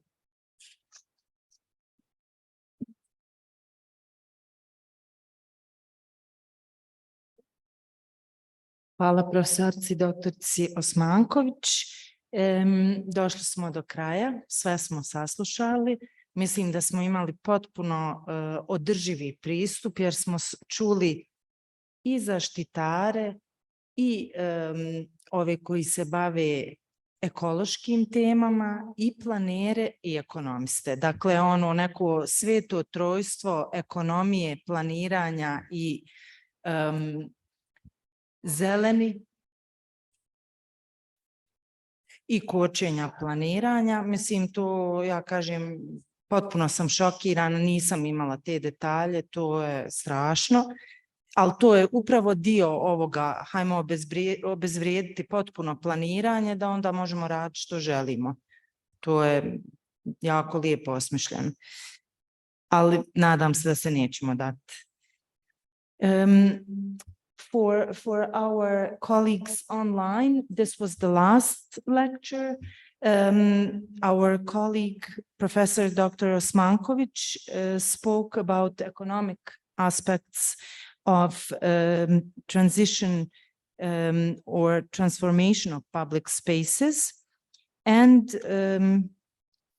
first of all, I want to use Professor Osmanković's words and to thank Professor Mahmud Čehajć, Professor Hadži Muhamedović, Professor Mahmud Čehajć again, for hosting us today in this beautiful building of public, again, public building of Hammam. And I will continue and say that Professor Osmanković was saying that maybe the public space is in transition. And that definitely can be one of the conclusions. And she was asking what were the causes for such poor condition of our public spaces today in 2023? Is it a rent? Is it an approach? Is it lack of knowledge? And how can we maybe transform these spaces in 2030, so in 7 years, and how maybe that transformation can change us as society to be more inclusive, to think more about all those that are different. We so many times claim that we are a city of differences and that we welcome differences, but is it really like that? Do our contemporary public spaces reflect that? Can public space or transformation of public space in the future transform ourselves into more secure, more inclusive, more acceptable, more accepting of other different? So Professor OSMANKOVIĆ also mentioned some of the documents that can definitely be relevant for such kind of approach, such as sustainable goals, especially 11.7. And she asked ourselves, because so many times we are asking about what is the identity of those spaces? What is our identity? Can those public spaces in the future reflect our rich identity here in Sarajevo and in whole Bosnia? I invite all the participants, all the attendees to take part in the discussion, and I open the discussion now to all that are online and here present for discussion and for exchange of our knowledge. Yeah, Nataša, if I may come in, is it okay to? Yes, we have here in the room also one question. Please go ahead. I can go after that. Okay, Thank you. please, Michael. Michael, please ask. Okay, thank you very much. And thank you again for this fantastic afternoon of inspiring presentations and inputs. I think that was so much incredible references and knowledge and experience, which is wonderful, of course, to share among ourselves and each other. And I think also the presentation of Professor Emeritus Stjepan was particularly interesting, also to just to pick on one example of the campus development as such an important puzzle piece in the city, which can really open and connect to the hillside settlement, to the train station, Marin Dvor, the museum district, to the Miljacka River. And I think while commenting this, we have also to change our value system, where our decisions also are based on. Many decisions now also in relation to public spaces are, of course, in relation to traffic and infrastructure and mobility. And you, Nataša, you know it very well. Planning practices were based often because of infrastructure planning. Now you were seeing where do mobility lines go? How do I connect? How do I bring traffic fast in and out? And I think it's now time also to change this value system, that it's not everything only about the aspect of traffic and accessibility, that this accessibility is done fast into certain areas, but that this accessibility is also diverse, it's accessible to many people, no, public transport, bikes, walking, also is a form of mobility. And I think it's important that we also start communicating that value system, no? And this has a lot of impacts also on air quality and quality of life in general. And there are many beautiful examples in the region, in the Balkan region, no? Ljubljana, for example, these transformations where some people maybe were not supporting this, but at the end, everybody was convinced that it was a good thing to do, to make this transformation. So I think, we have to be open-minded to allow for such processes. And Sarajevo has this great opportunity to also not do certain mistakes, which were also done in other European cities until now. So we can skip those parts and really develop public space and a city for the people and for the citizens and for Sarajevo. Yeah, thank you. Thank you, Michael. We have here in the room, we have one question.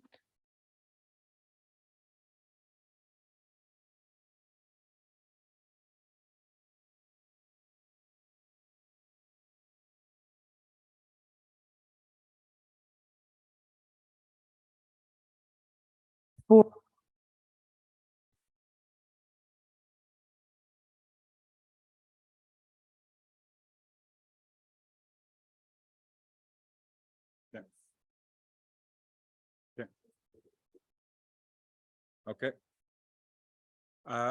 Firstly, just to say my name is Desmond Moorer, and I'm the director of the Center for Historical Studies at International Forum Bosnia. I'd like to thank everybody who was speaking here today, in my own name, not in the name of the organization. I came somewhat depressed, and I'm leaving a little bit more upbeat. So that's good, but I have a number of questions and a number of observations. I've been in Sarajevo for 25 years, and unfortunately, unlike Professor Roche, I don't quite feel a Sarajevan. I still feel somewhat something of a distance, and that is partly because I've seen over the 25 years I've been here, two Sarajevos. A Sarajevo that lives in people's minds, ideas, aspirations, a utopian Sarajevo that unfortunately does not have its feet on the ground. That people talk about positively, but in fact, a lot of the people who live here don't experience and don't live in. And there's another Sarajevo, which is the Sarajevo of missed opportunities. I remember the competition. I was working in Filozofski Fakultet at the time, teaching in the English department. So I remember the competition for the campus. And it should be clear to everybody who's ever walked through Sarajevo what a loss it is that that was not utilized, was not developed. Instead of that, we got the Importana Center on the other side of the road. We got a couple of rather ugly embassies and a few other buildings that simply took up green space and are a metastasis in the city. And Sarajevo is largely now a city of metastases, of cancers that eat it out from the inside. And most of its potential has been sacrificed to minor, dirty, grubby little interests. Instead of a campus that would have connected the old town with the new town, that would have that had built-in transport infrastructure to it. It didn't need new transport infrastructure. The trams went straight there, the buses went straight there. There was no problem. Instead of that, we got 3 bunkers in Ilija, 3 private universities, each of which is essentially a closed-in box and does nothing and has done nothing to develop Ilija as an area for people to live in and somewhere for students to experience, for student life to happen, or for anything creative to take place. So my question, the question I want to come back to then in all of this is, and this is inspired by the final lecture that we heard, because I did think that that was one of the finest, and and particularly inspired by the combination of economic thinking with social thinking that went into it. And so my question here is, if we ask two questions, if we combine two perspectives, one is Mancur Olson's logic of collective action. How can you get people to come together and act for the common good when they're really generally looking at their own minor interests? And secondly, how can we get people to commit to something public? How can we protect the public from the public and from their representatives? Because that is what destroys Sarajevo's public spaces every time, every year, every week, every day. I used to live not far down from the campus site in Malta, where we had green areas between the buildings, where we had parks for children, and where we had drug addicts every evening, where we had condoms and needles on the ground, where nobody cleaned it up, and where the municipality were more intent on agreeing to build a shopping center beside their own building than they were in creating a safe public space for children, for the elderly, for women, and why not for middle-aged men? Okay, so those are just comments that I wanted to make, and the question then is, how do we protect the public good from the public themselves and from their representatives? Because at the moment, I was looking at Professor Dillinger's pictures and I was thinking, that's lovely, and it would last a month in Sarajevo. It would last a month, by the way, in Dublin, where I'm from too. So it's not just Sarajevo. The question is, what systems can we put in there? And civil society is about the only answer I have. And that takes a long time to build. So.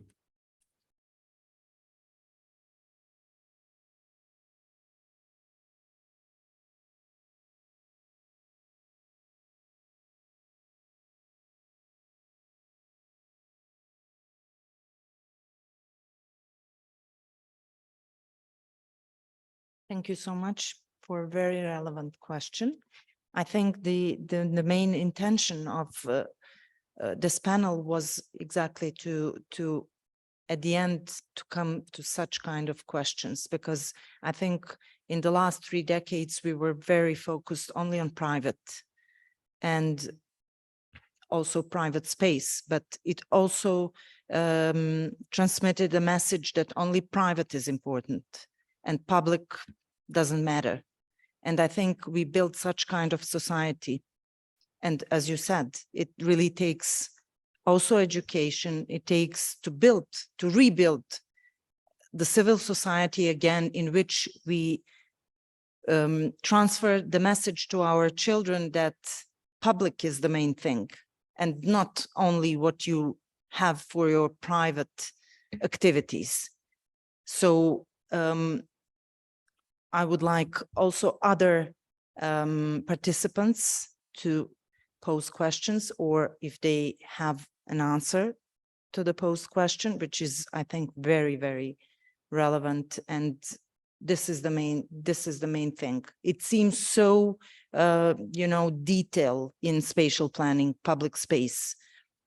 It's only a part of planning. But as I said at the beginning, it's very important because this is the place where we gather. This is the place where we see each other, where we can have some cultural events, some art events, and we have only spaces for cars. This is the message that, okay, take a car and just go from A to B, and what happens in between is not important at all. Our rivers are not important, our parks are not important, nothing is important, only your private space and your private time. And the city is exactly an opposite. Please.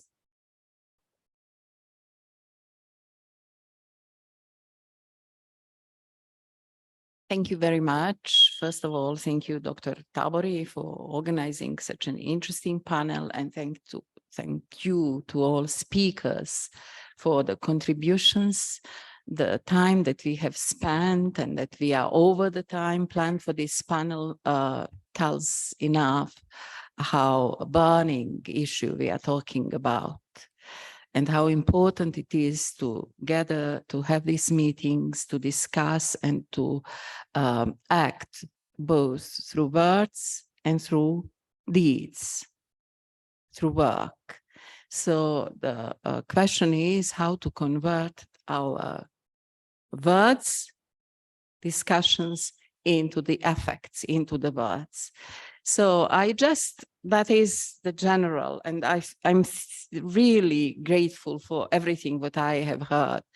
Then I will skip, praising all the wonderful things that I have learned and listened to, and talk about some issues that are not in such a bitter way as Desmond presented the situation in Sarajevo, but sharing his concern, fully sharing his concern. I will just point to several issues that are very much linked with your presentations. The one is the very definition of public space in Sarajevo.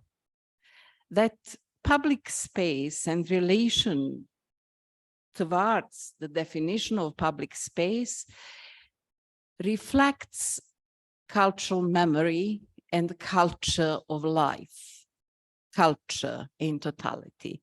And this cultural memory that is embedded not only in physicality, but in the way of life, in relations, social structures, etc., I have to stress is very different in Sarajevo, Zurich, Lausanne, and Vienna.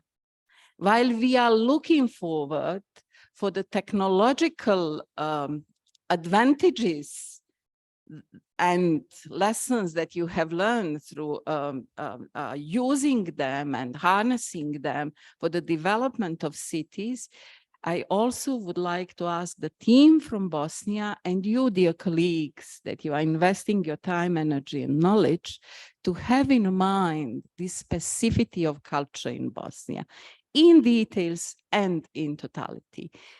Bosnian cities are heterotopic cities. When I say heterotopic, like in any other definition of public, we have to understand what is definition of private in particular culture.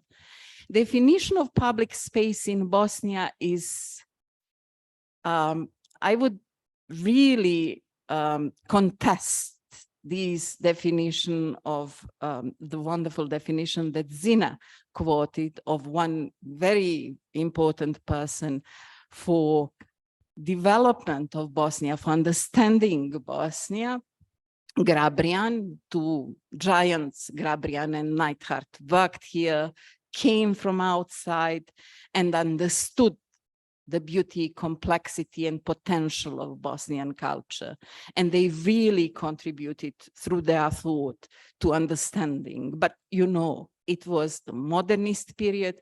It was like almost 100 years ago. So it's time to climb to the shoulders of these giants and to see more than they were able to see, to develop our perspectives about what we are and how we should develop. So Sarajevo public space, I will contest this definition, is the public space what is the open to the sky. Symbolically, private and public in Sarajevo are open to the sky.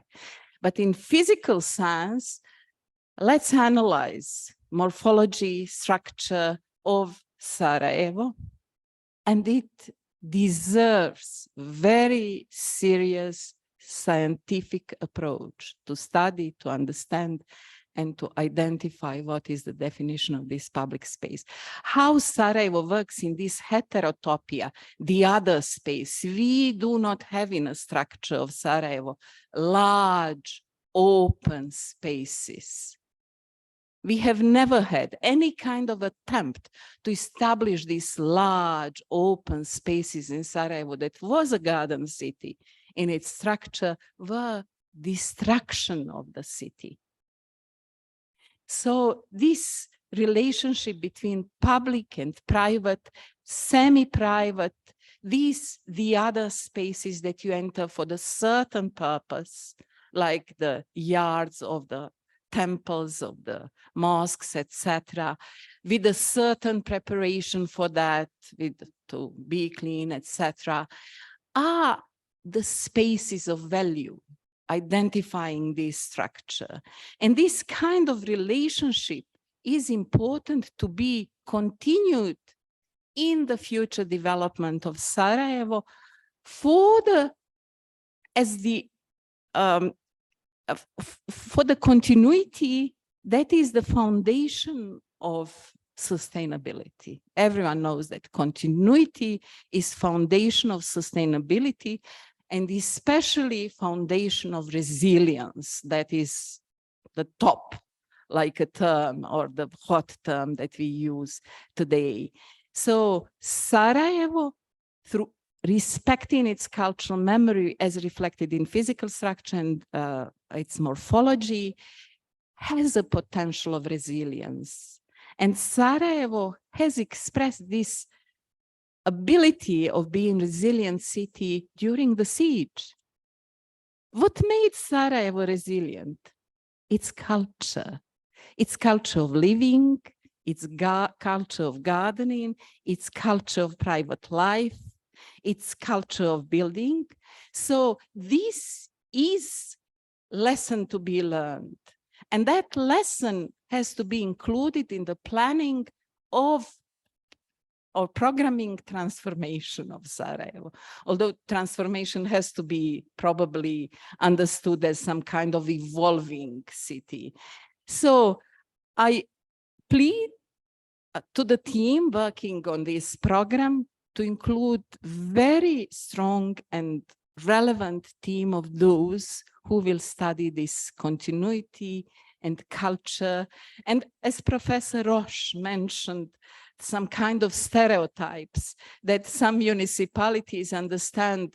I'm the Oriental municipality, I am the Austro-Hungarian municipality, I'm the modern, I am contemporary, as some kind of, you know, city by the city, living as a wrong model. Then he presented this tree of life.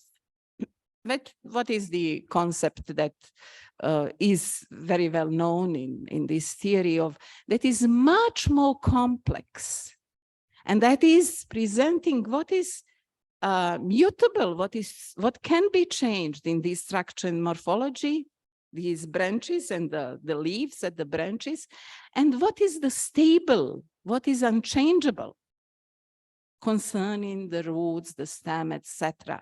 What grows, but with this form that has been identified in the soil. So, and here I would like to mention one detail that I have learned these days. Sarajevo, to define the public space, I said that we have to understand the importance of private place, private zone, private haven in Sarajevo is extremely important. Have you ever heard that if you have a house in Sarajevo, you cannot build a wall, a fence around that house that provides privacy for your space that is higher than 1 meter and 20 centimeters? And yeah, it has to be fenced, transparent. For example, in Croatia, there is a law that says you can build a fence that is high 1 meter and 60 centimeters, a wall 1 meter and 60 centimeters, and fence that is 2 meters and 20 centimeters without any kind of permission, without any kind of development permission. Building permit has to be issued for the higher walls because of their structural stability, not because of their form. So in Sarajevo, where the walls, where these fences were the part of morphology and derived from the structure of the city, forming the image, that is this reciprocal relationship between each person and the space, the walls, these separation, private and some kind of intrusion of public to private through the walls and different kind of openings have been deleted as the part of that structure. That's just one detail. Let's go to Trastevere, to Rome. If you have a house in Trastevere in Rome, I mentioned Croatia, you can and you are expected to build a wall around your yard, in London as well, to provide the privacy, and that is something that is a normal way of life. So, you know, what is the reason to delete one small element, one insignificant structural element from the morphology and physical structure of Sarajevo? Has this deletion of this element destructive impact to physical structure and morphology? As a person who has spent all the life studying physical structure, morphology, cultural memory, and cultural heritage in totality, I can testify with full responsibility that it is destructive not only for physical structure and morphology of city of Sarajevo, but for social structure and cultural memory. It is pushing into oblivion community, and pushing into oblivion a group of people of community means destroying it as a society. So that's what Agnes Heller, survivor of Holocaust, who was American, a Hungarian philosopher, said, if you want to destroy society as a group, destroy their cultural memory. And these are small, insignificant, that we become ignorant of elements of destroying this cultural memory. So I have tested how it looks like when you ask about these walls in Sarajevo at the social networks. And you know what are the comments? Pa nismo šiptari. These comments of social racism, that is defined as social racism, are in fact present in social networks. I am afraid that similar latent or sometimes expressed understanding and even the wording of why we do not need walls around our private spaces open to sky are present even in the public services that we pay for, that we work for, that we live for, like municipality, urbanistic structures. And then this cultural racism, like mentioning Cigani, Čifuti, Balije, Šiptari, this cultural racism is our problem, and that brings us to the situation that Desmond, who is much more serious Sarajevo than a lot of people than I know that have been born here and that have this like pedigree of being Sarajevo, that makes his bitterness understandable, and I share it. So my suggestion, let's start with the walls. Break the walls through allow building the walls around our public space. My suggestion is to make a statement about issues such as that one, that is probably derived from some kind of, you know, copy-paste decisions on implementation of regulatory plans in Sarajevo from the 60s, 67, or I don't know, because the similar, I was working in urbanism in Brčko, the same rule was established in Brčko and no one understood. I changed it when I was working there, like these saddled roofs with a gable oriented towards the street in Brčko and these walls around the Avlija.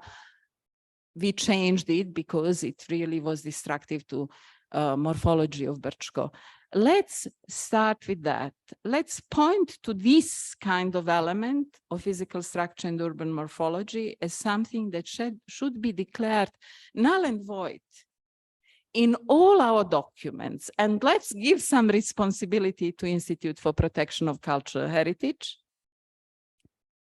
There is a huge space to work to identify basic preconditions, basic conditions, formative conditions for constructing Avlija walls, where they can be constructed as a brick-cladded walls, where they should be plastered and painted in a white or what color, probably not any kind of this screaming, in which parts of Sarajevo they can be concrete walls, what is the maximum height concerning structural stability because of the morphology of the geomorphology, etc. And my suggestion is, and I am volunteering, and I would like to ask if anyone wants to volunteer with me, to make some kind of a short declaration before drafting the conclusions of this event and this conference, and before preparing proceedings of all 9 conferences to be presented at the 10th conference, to make this declaration to start with the walls and to check all the other details that are destructive for both cultural memory, physical structure, not both, all of them, cultural memory, physical structure, urban morphology, and society, social structure in Bosnian cities. If you are willing to sign this declaration, once when it is drafted and sent to your email, please stay in touch with Nataša. I don't know if she is going to sign, but she has all your contact details. And it would be, I think, some kind of, I don't know, what do you think about my proposal, but it will be a step forward. I would like to thank to Mrs. Mila Marsmelank from the Cantonal Assembly. She is our representative, a delegate in Cantonal Assembly, and she is also a delegate in the Federal Parliament at the House of People. For her patience, presence, and interest in this topic. She has been listening to all presentations from the beginning as a unique representative of those that we gave the voice to listen what is important and then to represent us while filtering through, of course, your filters in the parliaments and assemblies. And I hope that this initiative and the initiatives derived from this meeting and the other meetings will find the way to be represented through your voice there where decisions are made. Can we count on you? Yes, please.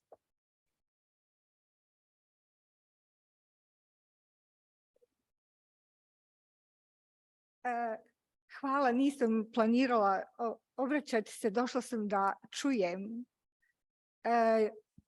ljude koji imaju šta da kažu o ovoj temi. Mislim da je to veoma važno za nas koji se nalazimo u vlasti, barem za mene jeste. I ono što ja u stvari očekujem od ovoga, jeste mnogo veći uticaj struke i mnogo veći uticaj ljudi koji razmišljaju o ovakvim problemima o kojima ste vi danas tako detaljno govorili, na one koji donose odluke o tome.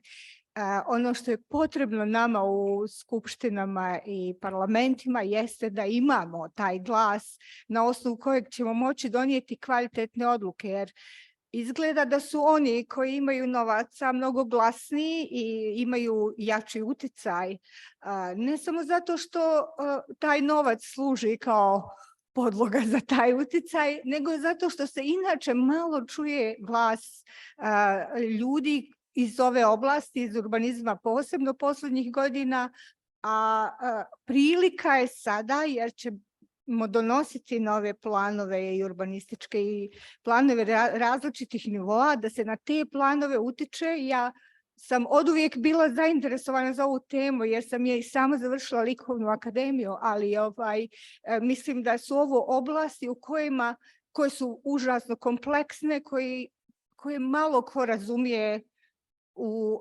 politici i na sreću ima nas nekolicina koji su zainteresovani da čujemo stručna mišljenja i da ih uvrstimo u ono što imamo. Mislim, ja mogu ostaviti svoj kontakt i spremna sam prenijeti sve ideje koje se tiču prenošenja sada na svoje kolege tamo u parlamentu i skupštini i spremna sam da ih kažem ja u javnosti onog momenta kada bude potrebno i da utičem na to da ono što je zaista u interesu ovoga grada i u interesu ove zemlje bude unijeto u zakone koje mi budemo donosili od sada pa nadalje u budućnosti. Hvala vam puno što ste obraćali pažnju na mene i hvala vam što sam imala priliku da čujem sve ovo danas i što sam bila među vama.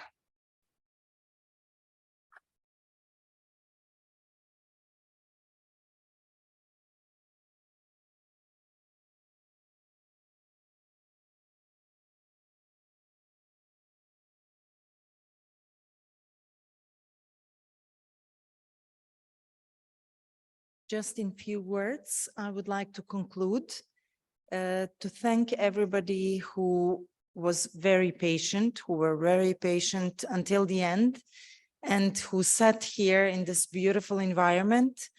We've heard, I will start from the beginning, from the critical observation about what our public spaces are and what is their condition, through what some European cities have done to transform their public spaces. We've heard how it can be simulated, how the digital age can really be used in order to create some new futures, some new options for Sarajevo. We've heard what kind of thought has somebody who is all his life in architecture and urban planning, and how he thinks about the city. We've heard what obstructions exist for cultural heritage and for the Institute of Cultural and Natural Heritage. And we really feel with you. This is horrible. And I really hope that it will change. We've heard some great observations from my colleague about Čaršija and public spaces and how this Oriental part of us exists, how we have to think about the city differently than other cities because it is different. It is not typical European city, somewhere in continental Europe. It is in between city, in between different cultures, and it absorbed highly Oriental culture and principles of Oriental architecture and urban planning. The fact is that we don't have urban space as it exists. We've heard from Professor Haji Muhamedović how We actually do not have classical square in Sarajevo, and we know it. Jerusalem does not have it either, and we know it. And we've heard about how the city has to think about its social and economic components in order to make a step towards 21st century, and how these spaces or planning of these spaces, urban public spaces, can maybe change us to be better society. And with this thought, I would conclude. I invite anybody who wants to add something, or if I forgot something, to please comment and correct me.